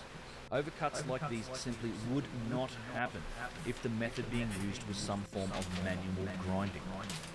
Overcuts of this depth represent hours and hours of work if they were being ground out with copper and sand. And in particular, the cuts under the armpits are so short, with 2 cuts of different angles in this example, that it rules out the possibility of some form of back and forth grinding with a copper bar. Look at the angles, and look at the depth of the armpit. There just isn't any room for that. And as a reminder, grinding with sand and copper bars is the only explanation mainstream Egyptology offers for the tooling marks that we observe, made into very hard stone. It's also the only explanation they offer for how the tens of thousands of granite and basalt blocks were cut in the first place. Despite this, not a single copper bar or drag saw has ever been discovered. The "where are the tools" argument applies equally well to the orthodox explanation, as much as it might to any so-called alternative proposal. What's more, this copper bar grinding on sand explanation just doesn't hold any water when compared to the many ancient examples of circular or straight saw tool marks, evidence that I examine in depth in my video on ancient Egyptian stone cutting, linked below. On these very same Old Kingdom statues, in the Egyptian Museum, we can, once more, observe the crudeness of the hieroglyphs, their imperfect lines, chisel marks, and unpolished finish. Contrast those against the perfect nature of the lotus flower motif on the side of the statue, or the perfect finish of the statues themselves. Remember that it is this writing that Egyptology uses to date and relate the statue into the story of history. To me, it couldn't be any more obvious that the writing came after, and has nothing to do with the technology used to create the statue itself. So, before I wrap this video up, I'd like to spend a few minutes laying out my explanation for what we can see, what I think the possibilities are. If some of these statues, along with other artifacts and architecture, those which display the characteristics of advanced forms of technology, are in fact older and were inherited, what conclusions might we draw? It's nothing new to regular viewers of this channel that I, as well as many others, contend that there is strong evidence for a lost pre-cataclysmic civilization on this planet. I've delved into this evidence in many videos. The world-changing cataclysm of the Younger Giants, the extension of the human timeline through both human fossil finds and DNA evidence, discoveries like Göbekli Tepe pushing back the origins of known civilization, and the tremendous weight of the technological aspects of machining and precision, along with the many contradictions in the established story of history. While I do contend that there is a functional purpose for many of the artifacts we've explored on this channel, the boxes, the slabs, the obelisks, and large bowls, in some cases the very sites themselves, with their combination of stone types and infrastructures of channeled blocks and piping running beneath the floors, we really can't say the same thing about the statues. I don't think there's any argument to be made that there is a functional purpose for it. As with any great statue from any civilization throughout time, their nature is artistic and representational.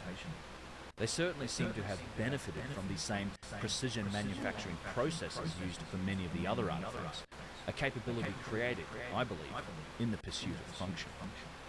I often get the question, if the statues are so ancient, then why do they look like dynastic Egyptians?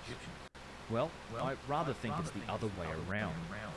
A cargo cult is more or less defined as a primitive or indigenous culture who, through one manner or the other, finds or inherits objects or artifacts, perhaps even stories, that represent technology beyond their own understanding, who then use ritual or ceremony to try and make that technology come back to life. There have been many documented occurrences of cargo cults throughout history. Some of you who are as old as I am might remember a movie called The Gods Must Be Crazy, which aptly, if abstractly, demonstrates some of these principles. In this scenario, one of inheritance and longer timelines, The Egyptian civilization is far more than simply a cargo cart. They are undeniably connected to their ancestors, and they tell us this themselves with their king's list and description of the times of Zep-Tepi, when the gods themselves walked the earth, followed by the rulers known as the Shemsu-Hor, in a timeline that stretches back some 35,000 years. Cataclysm most likely ended any civilization that existed during these times, blasting the human survivors back into a hunter-gatherer existence for millennia. As time passed and human populations headed towards organized civilization once again, dynastic Egypt might well have been bootstrapped into existence with legends, stories, culture, and yes, iconic statues, artifacts, and architecture worshipped as divine. How could you not model your own existence from them? The kings and rulers of dynastic Egypt might have sought to capture some of this godhood, to capture the immortal significance represented by such artwork, and to make themselves a member of the divine. An examination of any of the artwork and carvings on any of the mortuary temples dedicated to such kings shows exactly that. The kings are always placed amongst the gods, interacting with the gods, becoming one of the gods. So it's not so much a case of these statues looking like the dynastic Egyptians, but rather the dynastic civilization itself being modeled from the inherited and iconic remnants of their own past. Even going by the orthodox dating, the stylization of these figures remained consistent down through the millennia, from those said to have come from the earliest times of the Old Kingdom to those attributed to the New Kingdom thousands of years later.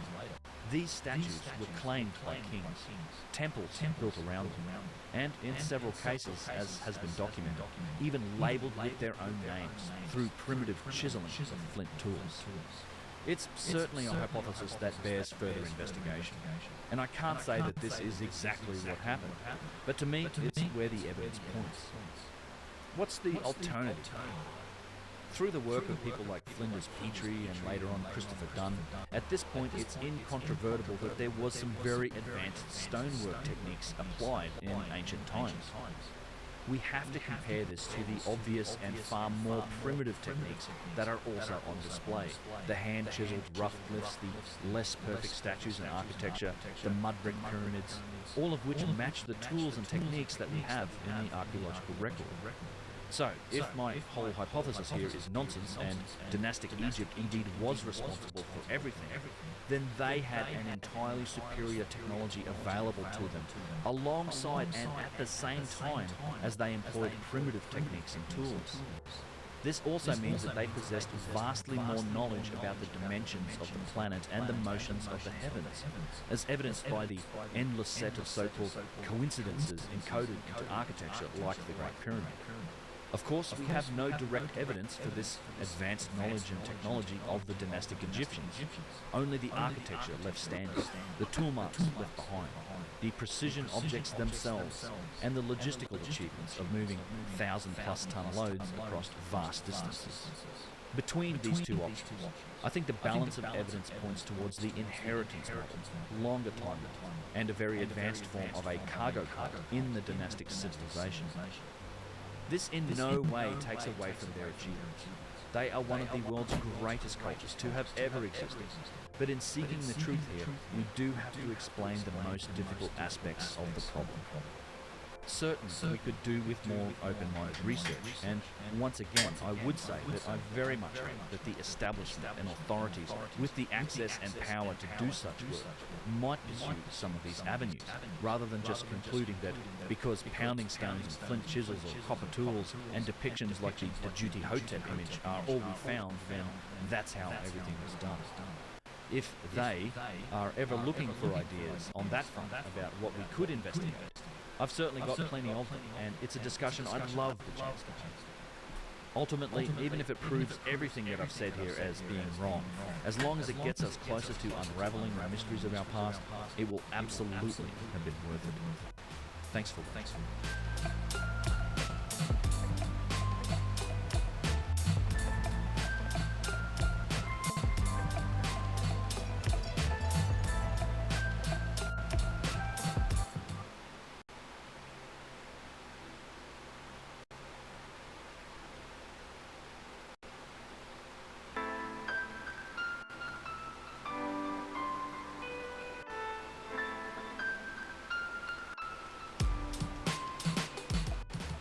Welcome back to UnchartedX. This is Ben, and today I wanted to share a short video about something remarkable.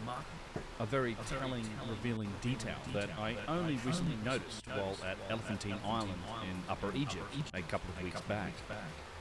What I'm going to share with you, a relatively small thing, is one of the very best examples I've ever seen of compelling evidence for a form of mechanical, high technology being used to shape stone at some point in ancient times.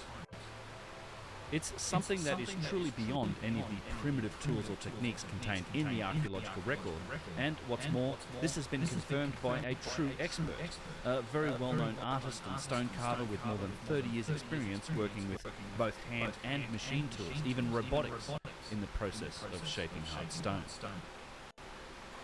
Now, on this channel, over the past couple of years, we've gone through much of this sort of evidence.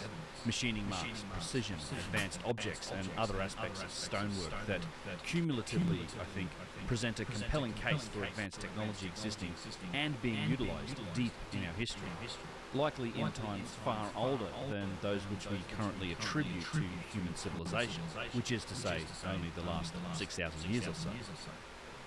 These aspects of stonework represent but one vector of the overall case for a re-evaluation of the deepest origins of human civilization. More evidence for this case comes from other vectors, much of it scientific advances from recent decades.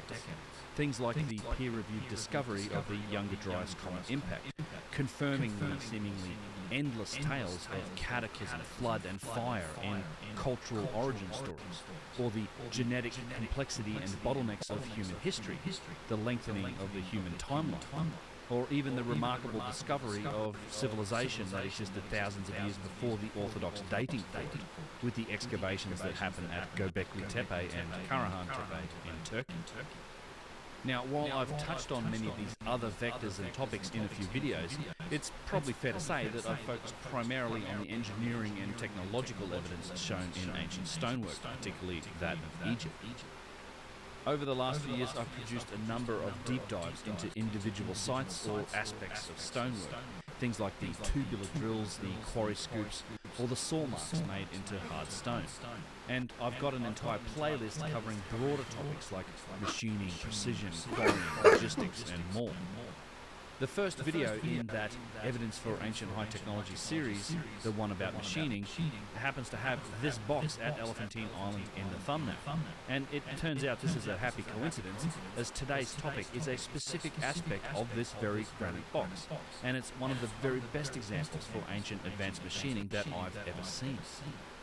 Elephantine Island itself is one of several islands located in the Nile River, next to Aswan on its eastern bank in the south of Egypt, also known as Upper Egypt.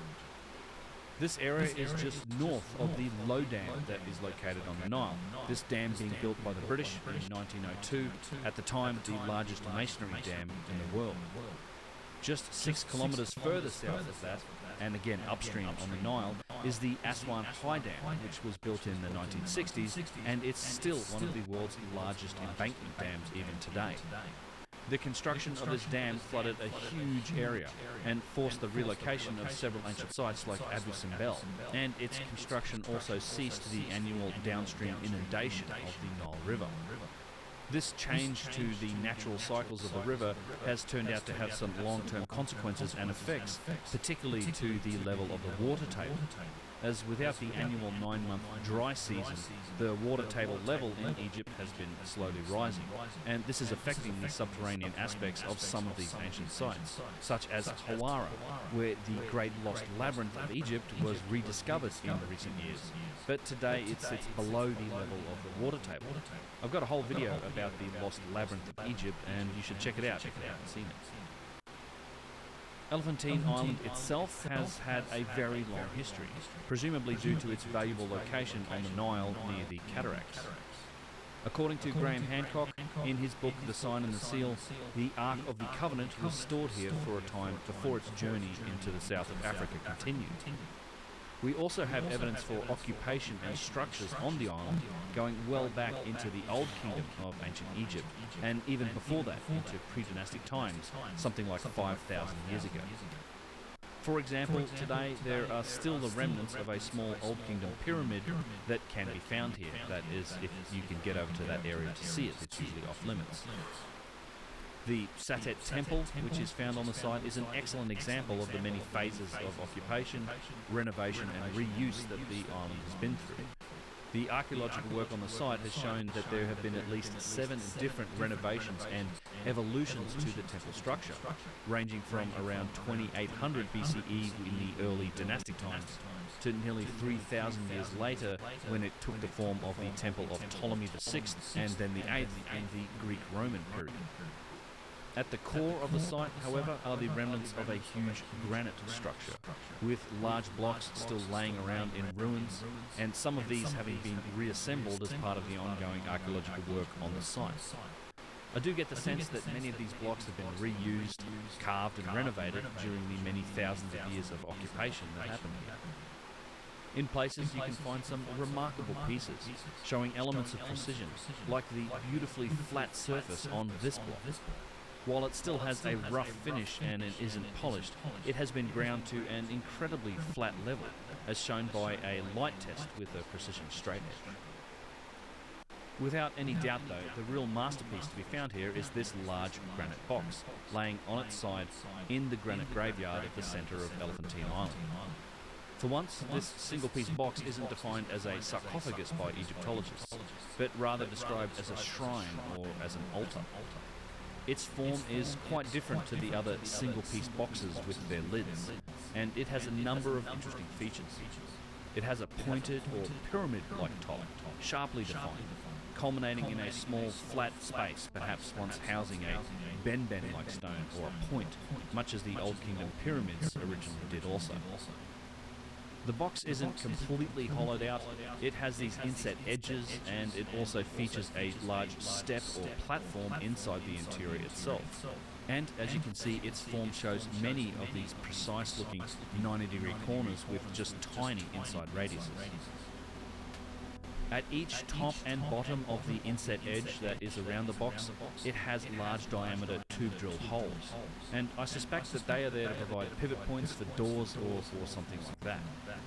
Although their function is still really a mystery, their existence and their position in the box tells an interesting tale about technology. Cutting these holes means that whoever built the box overcame some significant challenges. Note that the holes themselves are flush against 2 axes of the inset edge, and anyone who's ever tried to cut holes like this, perhaps into wood, can understand the problem that you're faced with. There is just no room for the mechanism that turns the bit or the cutter. In modern examples, the drill or the tool itself is always much wider and larger than the bit that's doing the cutting. So how could you cut these holes and still have them remain straight? Much as there's no room for a large drill to cut a straight hole here, there is likewise no room for the whole copper tube and bow drill apparatus that is claimed by so many Egyptologists as the method used to cut tube drill holes. Not that any copper tubes of this type have ever been found, but it remains true that you cannot make these holes in these locations that are flush against the walls with that particular setup. You either need something like an offset bit or something that is capable of overcoming the issue with the holes being lined up flush with the sides of the inset surfaces in the box. Clearly, whoever manufactured this box had a solution for this particular problem, as the evidence for it sits here today for us all to see, even if we haven't found the actual tool that did the work. The other notable feature of this box, and this is the one that we're going to take a closer look at, is the semicircular edging that runs around the top and bottom of the artifact. I don't really know what to call it, a balustrade or a cornice, but let's just settle on calling it an edging for the purposes of this video. This edging runs around the top of the box, and you can also see here the intersection where it also ran down the sides, with apparently a little thicker diameter, before the box was damaged and all of this edging was smashed off. Considering this edging just on its own, it's hard to come to any other conclusion than it being quite remarkable, as this box wasn't assembled, it wasn't bolted or glued together, it was instead carved from a single piece of stone. Before we get to the really interesting aspect of this edging, it's worth pointing out that this isn't the only artifact of this type. There are a couple more examples that I know of. Just behind this box are the remnants of another one, this time made from what seems to be a form of black granite. Only a large part of the inside of this box remains here, with its amazingly flat surfaces and tight corners, as a testament to its previous magnificence. On the inside surface of this remnant, you can still find the painting made by a priest in Ptolemaic times, where they had intended to quarry the surface and then reuse it, but the quarrying attempt failed and the rock face split, and so it was left in place. Another good example of the reuse and renovation of ancient artifacts, like this, is the clear outline for a millstone on what seems to be another piece from this box only a short distance away.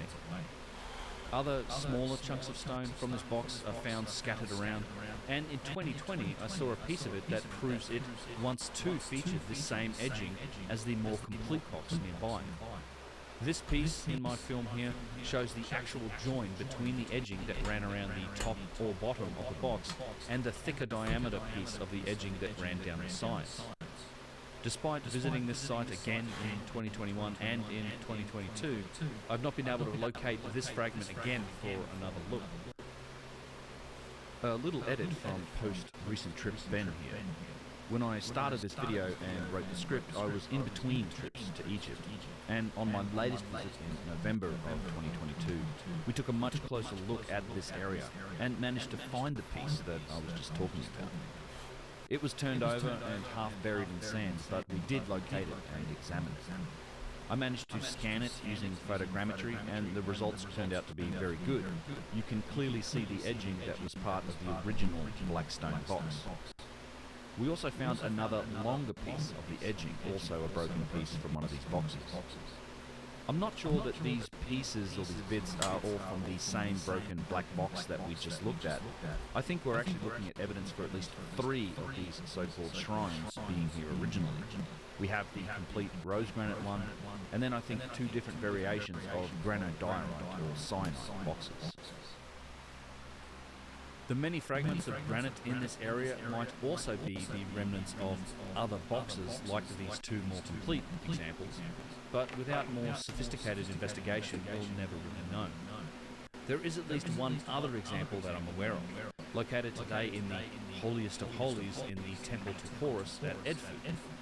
This box or shrine is standing upright, and you can see all of the same features as the box on Elephantine Island. The pyramid-like top, the shelf on the inside, the inset edges, also with tube drills on both sides, top and bottom, although they're quite hard to see due to the poor lighting. In evidence also is the same edging or cornice that runs around the box and down the sides. This box is more polished, presumably from use and people rubbing their hands all over it for thousands of years, and it shows a bit of damage on the inside. This box has also been carved and inscribed with glyphs and decorations, which is notably something that's not found on the other examples of boxes like this. As we saw though with the black box at Elephantine Island and its red ochre paint from the Ptolemaic period, the intention was clearly there, and I think this is a strong indication that this box at Edfu Temple likely isn't original to the site. I would say it's far more likely that it was moved here, renovated and reused for its current purpose, but is likely an item whose origins are far more ancient than the Edfu Temple itself. Interestingly, we only got to take a close look at this box as this footage was taken during 2020, and we were some of the only tourists in the country at the time. These days, this area is entirely off limits to tourists, and the view of the box is blocked by the small replica solar boat that's displayed in front of it. Returning now to the granite box or the shrine at Elephantine Island, there is a very unique aspect to this artifact, something that doesn't seem to be on the other examples, and it's something that can tell us a little bit more about how it might have been made. It's this section of the edging that runs around the top of the box. On one side, for approximately half the length of the edging, it appears to be unfinished, and it is, remarkably, faceted. It has a series of precise, flat surfaces, distinguished by very straight lines, that outline a rough semicircular shape. Halfway up this edging, we can observe the transition point between the faceted section and the polished, smooth, semicircular finish. This faceted section of the edging is an excellent example of the value of unfinished work, which can often prove to be far more insightful than the finished product is itself. Machining marks or tool marks are usually polished out and removed as one of the final steps in manufacturing. But here, with this unfinished section, we can gain an insight into just how this feature of the box might have been made. One thing we can say, and this is why I think this small feature is just so astonishing, is that there is no way this faceted shape could have been produced by pounding stones or with chisels. It simply had to have been made by some form of mechanized tool, and most likely one that was very precisely guided. Let's think about this. The faceting is clearly not the final finished shape for the edging. It's the result of essentially roughing out the overall semicircular form. Remember that the box is carved from a single solid piece of granite, whose dimensions were, by necessity, larger than those of the finished artifact. Material had to be removed from all over the quarried piece, going down from the lip on the bottom down to the sides, and then the form of the edging would have been roughed out before the final polishing and shaping stage to give it its smooth semicircular finish. If this roughing out or shaping stage was in fact done by hand, with chisels or pounders, we would see some evidence for that, but we just don't. There are no pounding marks of bruised stone, nor any chisel marks on this part of the edging. If it were done by hand, you certainly wouldn't have had these remarkably straight lines and precise facets that run down a meter or more of the edging. Using these primitive methods, the shaping would be much rougher, with the important part being to not remove too much material before the polishing or the final finishing work began.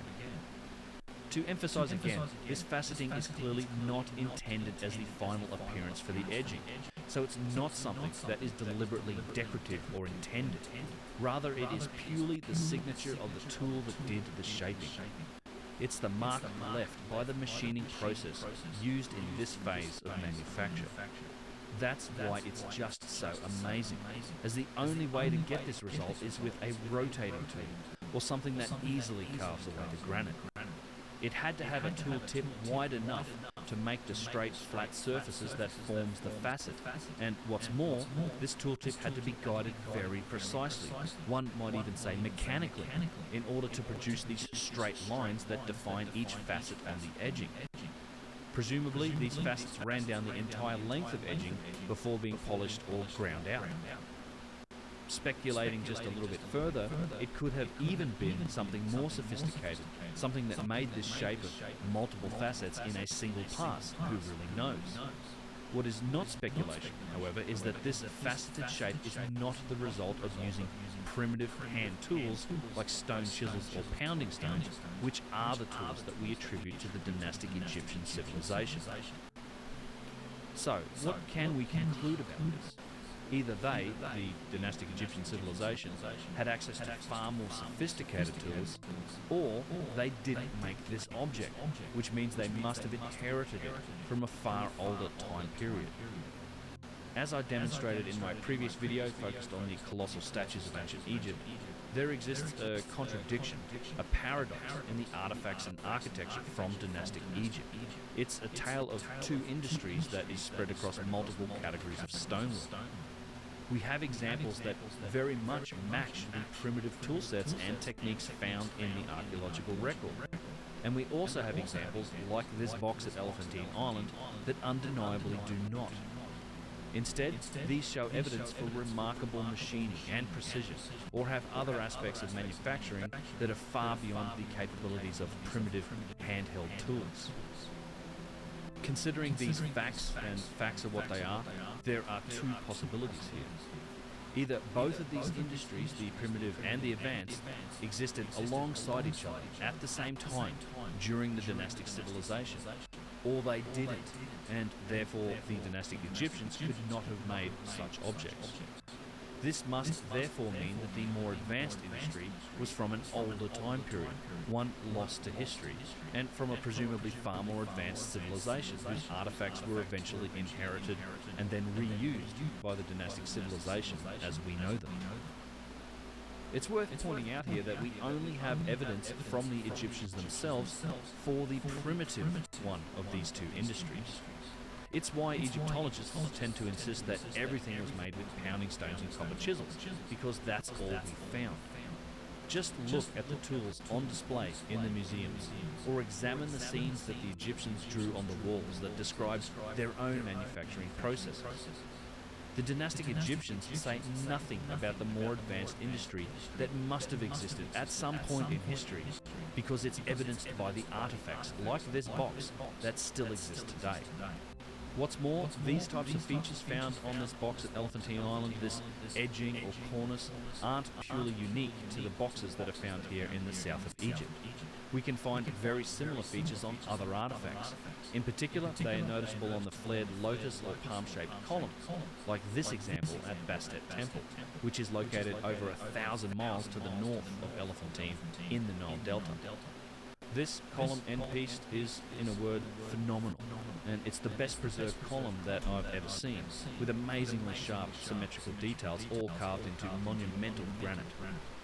It has a very similar edging or cornice that runs up each of the palms on the top of the column and then tapers out, all perfectly identical and perfectly symmetrical. At nearby Tanis, there are more than a dozen examples of identical columns, and there were likely many more of these originally in both locations, almost like they were stamped out in a factory. While these at Tanis are not as well preserved as the Bastet column, some of them are still mostly intact, giving an indication of the massive scale of the columns, and the huge single-piece quarry blocks that they must have been shaped from. Interestingly, in both the tops and the bottoms of these columns, we can find centered holes, perhaps a clue as to the massive machinery that it might have taken to create them.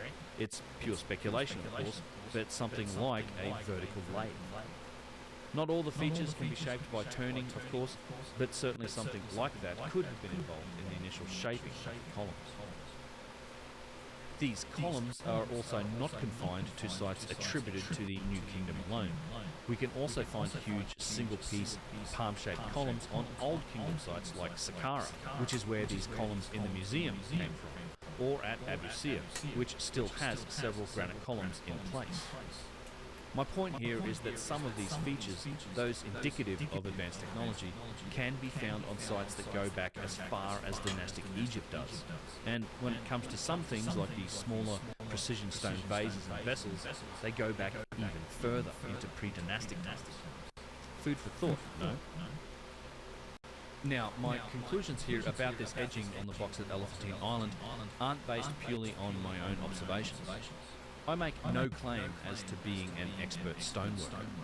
Academically, I've studied the industry, its history, tools and techniques, but I certainly don't have any experience in this field myself. My good friend Yusuf Awan, who appears in many of my videos, is a practicing stonemason, along with several members of his family, so I do treat his opinions as those of an expert. But on my most recent trip to Egypt, when the significance of this faceted edging finally landed on my head, we were joined by a true expert in this field. Olma Allen is an extremely well-known stone carver in the art world. His stone artwork is highly sought after and collected by people like billionaires, and he has been profiled by publications such as the New York Times, and most importantly to me, he has more than 30 years direct experience working with hard stone.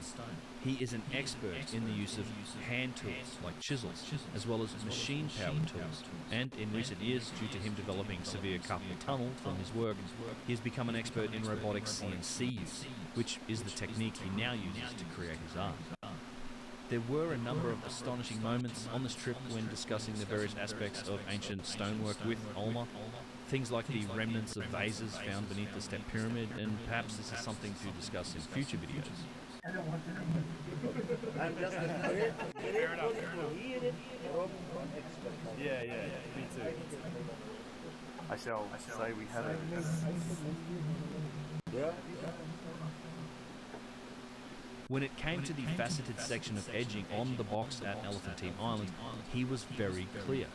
This is 100% the result of some form of precisely guided mechanical tool, and not that of a primitive handheld chisel. I consider this a true expert opinion, and it's one that I hold in far greater esteem than that of any Egyptologist without hands-on experience who would try to hammer the square peg into the round hole here by concluding that it had to have been made by pounders and chisels, because pounders and chisels are all that we've ever found. In any case, I think that this granite box on Elephantine Island and its unfinished edging represents unique and valuable evidence for something remarkable occurring in our distant past. It absolutely deserves preservation and some much closer analysis, and I very much hope that both of these things happen. I certainly hope that it doesn't somehow disappear or become hidden and restricted behind barriers or ropes, as seems to have been the fate in recent years for many other similar bits of evidence from ancient Egypt that I could cite. So, many thanks to you all for the view, and I hope you enjoyed this video. If you did, please do consider hitting that like and subscribe button. I'm just about to head off to Egypt once more, and I've got a lot of content in the works. As always, a massive thank you to my patrons, channel members and supporters. I couldn't do this work without you guys, and I'm tremendously grateful for your support.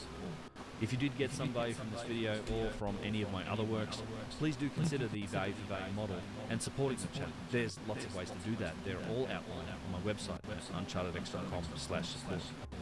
So, it's goodbye for now. I hope you're all doing well out there, and I'll see you in the next one.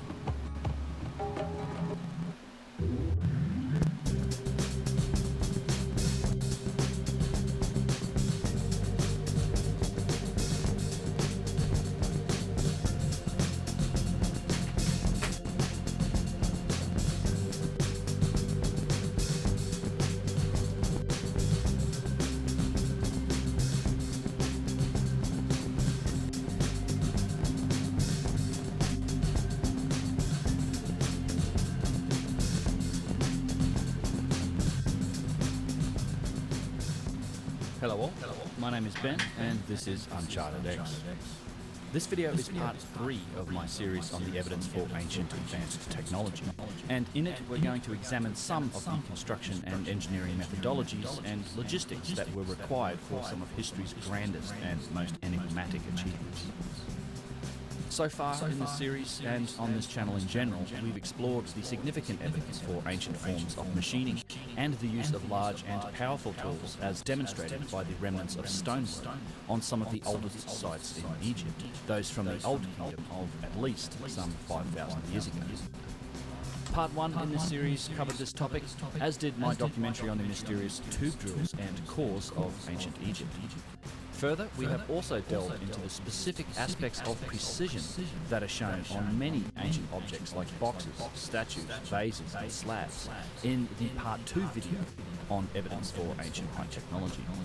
This topic was also examined in depth in my multi-part series on the Serapeum of Saqqara, and links to all of these videos are below in the description. Overall, I have to say that I've been quite gratified to see such a strong response to these videos, in particular to the tube drill documentary, which recently passed 1 million views, which is just a surreal feeling.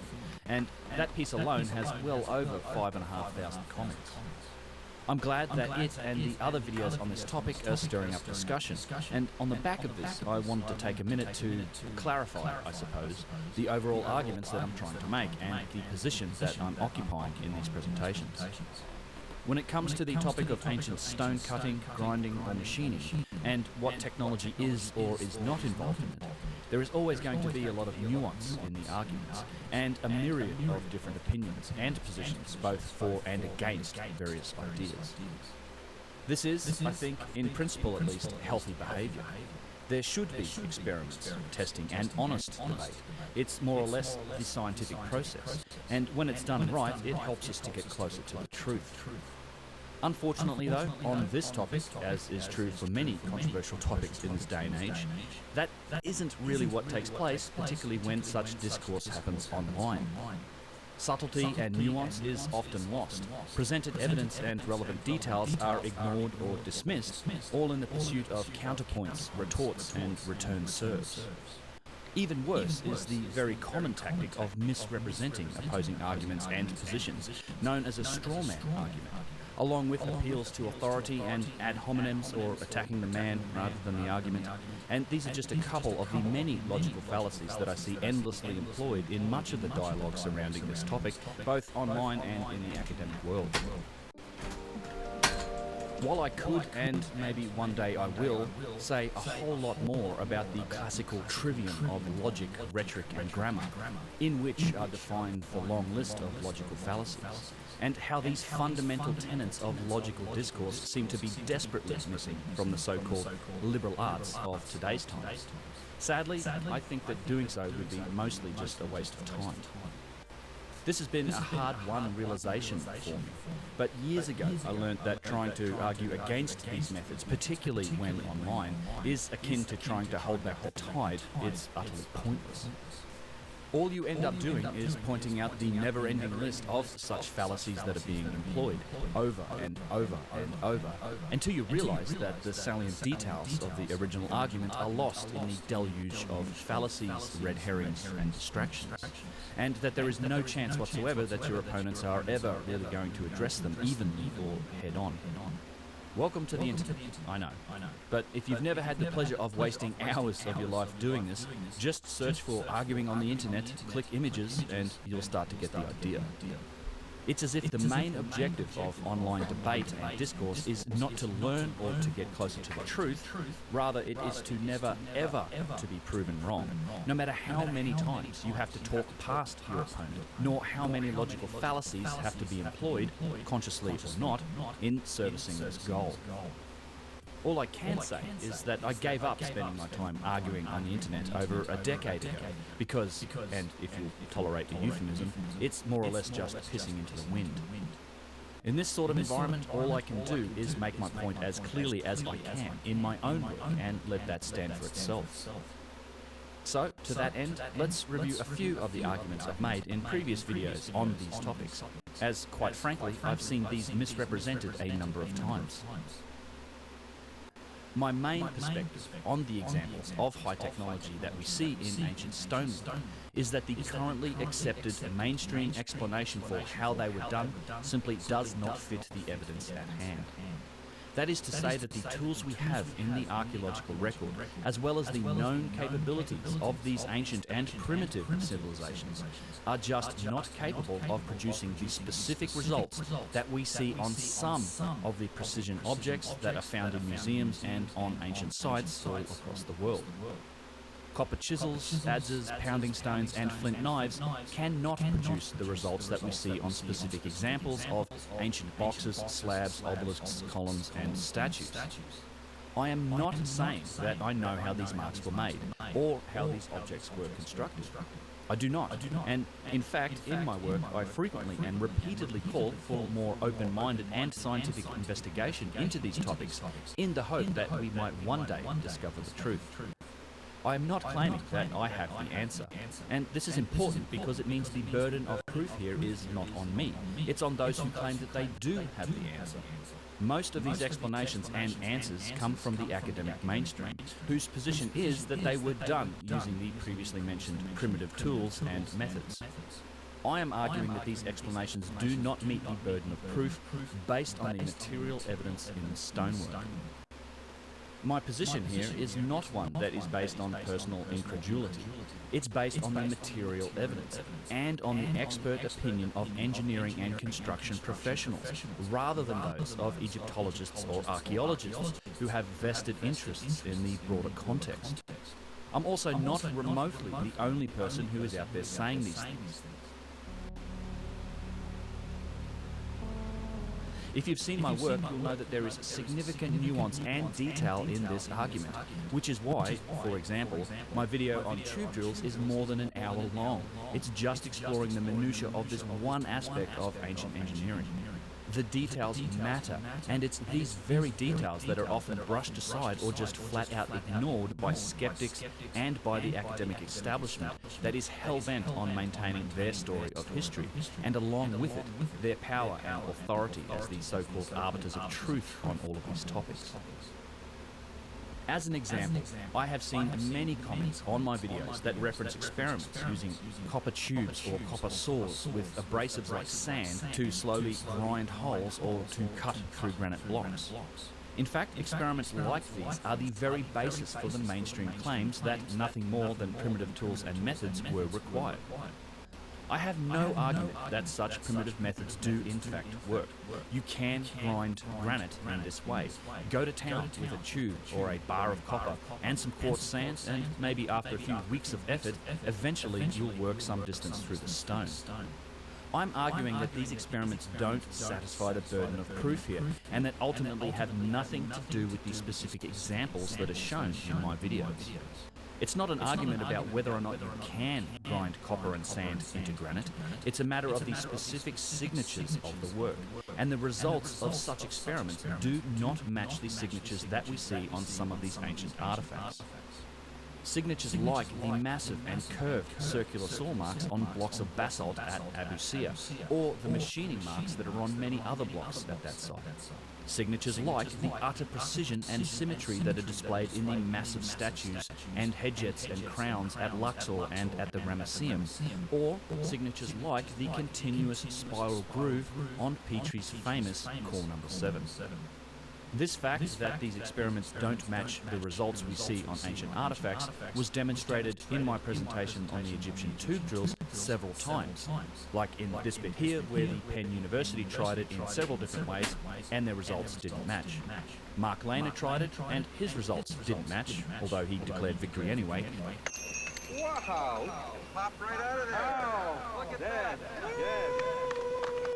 That could be 4th Dynasty, Dennis. That's right. And even Chris Dunn tried it in his book, and his results didn't match.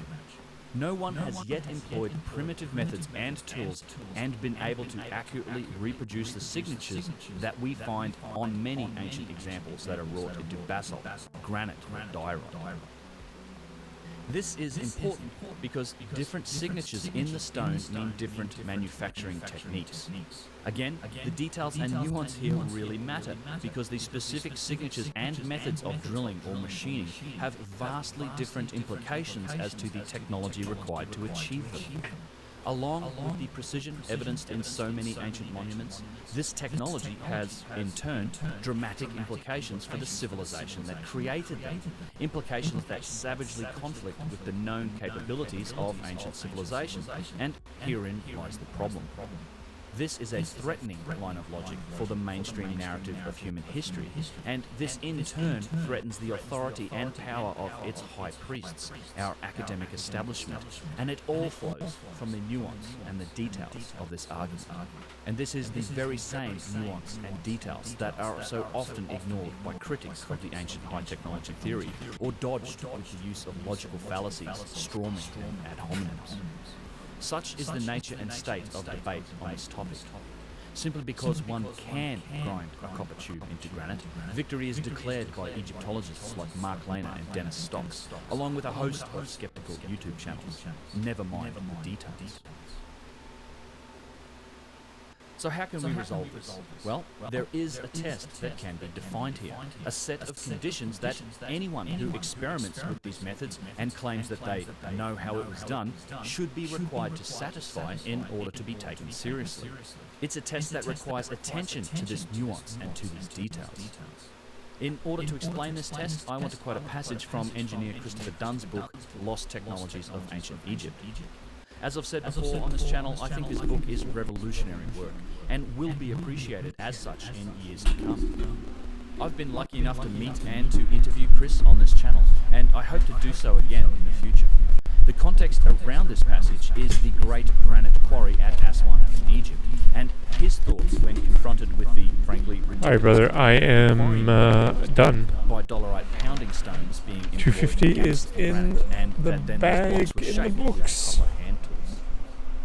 Quote, the unfortunate fact is that singly and collectively, Thanks, bro. these Thanks, tools brother. do I not might play respond to the gold. full I might play circle. Bunker 1 essay The tonight. copper chisel will not cut I might. But copper that is rubbed against quartz sand, I don't know, which though. in turn rubs against stone, will wear both the might. copper and the stone. The impact I know of a where is dollarite Moonraker, hammer or bro. pounder that is struck against a rock surface will crush the surface slightly. I miss and him. after the loose material is brushed aside, more pounding can remove more material. And A flint Leviathex. chisel struck against rock will crush the impact point so that small amounts of rock may be removed to accomplish. And Paul, yo, we both said that at the exact same time, man. Has been demonstrated by We literally said, we're like, how we haven't even talked about them in like a long time. We both said it at the exact same In time. fact, Like, come a on. tremendous effort has gone into demonstrating how these simple tools work Oh my and God, why don't they even belonged joke, in man. the ancient Egyptian toolbox. What is lacking in all the experiments that purport to explain how the ancient Egyptians crafted their statues And what, and are died and passed away? detailed manufacturing processes that leave us convinced that these methods are accurate and true to the evidence. To accomplish this, experimentalists Where would he have gone? follow these steps. Would he 1. just... Have experts examine Sometimes I rigorously just and don't visit some thoroughly web the original boards. artifact, paying Like close yo-yoing attention web to the boards most through difficult time. characteristics to reproduce. I mean, would you just 2. stop going to Describe Twitch through the time? theorized method used by Yeah. the Egyptians. 3. Perform the work, including that which is most difficult. 4. That's terrible, Compare man. the experimental results with the original What if artifact, he, like... taking into account all the characteristics. That's of the terrible, original. dude. In all cases, experimentalists have accomplished I only hope not. steps 2 and 3. When steps 1 and 4 have been attempted, evidence has been overlooked or I ignored. wonder if he took another dose of There is no the argument that a hard stone bashed vaccine. onto a softer stone will remove some of the softer stone. a Will a booster. flint chisel in the hands of a careful craftsman enable He the craftsman passed to form away. stone into three-dimensional shapes, such as small statuettes or hieroglyphs? Absolutely. Can quartz sand abrade rock in such a way that it gradually wears away Fuck, the man, rock I hope and leaves not. an impression of the object used to press down or rub against the quartz? There is no argument that it cannot. An army of researchers could make 1 million slots in granite using flat and tubular pieces of copper that rub back and forth on sand, but unless the results match the That's evidence terrible, left that's so behind by the terrible. ancient Egyptians, these Wait. results prove nothing about the ancient Egyptians' Alright, anyways, stoneworking thanks for being your brother. methods. I may Steps 1 stream and Bunker 4 One are tonight. not fully satisfied. In all I experimentalists' know. efforts to convince the public that No. their theories are correct, not one has provided convincing evidence that what they have accomplished explains all. Maybe he just got like a job, like a seems to really be a tremendous advanced effort job, not to and has disturb been the like status just quo focusing and hard on his job. Maybe he went to like the stories oil, such as scholars he tell went to like about ancient the Egypt. oil fields As in long as Lake experimentalists Athabasca, can scratch out a tar few cubic sands. centimeters of stone using primitive tools, the ancient Egyptians are kept in their place in the history. He was struggling, man. He got into like a fight with like a homeless guy. He like I think punched that a homeless is guy or an something and broke his exceptionally hand. eloquent and logical passage that summarizes This the was state like of debate years on these ago, but topics, such as it is. Again, note that the burden of proof here is on like the he broke his hand experimentalists. punching It's a on the homeless people guy claiming that they know how in the it was face. done. Not one of these experiments that I've seen, right up until now, has satisfied the conditions of this test. like living a In different type of particular, life, man. The bits about paying close attention to the most difficult. I'm not judging aspects him. I of the mean, work, I know and homeless then people. executing them They're out with west the me methods you're crazy. claiming were used and Alright, let's see comparing who's the on. We results. might not raid anybody. Although this isn't without exception, Thanks for being it's here, quite my interesting brother. that nearly all of the people who are making such claims are Egyptologists or archaeologists or anthropologists, those with vested interests in the wider mainstream view of history. It's a point I've made a number of times, and I'll continue to do so as I think it's very telling. But when Right. engineers I'm and gonna construction read experts take the time to investigate these details, this. when they're confronted I'm with warning you. incredible achievements He's a shown by Chad. the nuance and detail Or of hell. ancient precision and machining marks, they are almost uniformly dismissive of the mainstream narrative that says we used human power, pounding stones, and copper chisels. Why is this the case? I have received literally hundreds of comments and emails from just such people, educated engineers or practical construction experts or stonemasons who have either been to Egypt or have taken an interest in how Thanks these for being here. monuments were made, and all of them expressed disbelief in the practical reality of the claim that these ancient artifacts were created with the tools that we have in the archaeological record. Even in the notorious Obelisk documentaries featuring Egyptologists Mark Lehner and Dennis Stocks, produced by Nova from 1999 to 2001, they couldn't escape the conclusions of engineers and practical men. During that production, they interviewed a fellow named Hamada Rashwan, who was an engineer and the owner of a modern granite quarry at Aswan, and someone with more than 25 years hands-on asbestos ability to quarry and move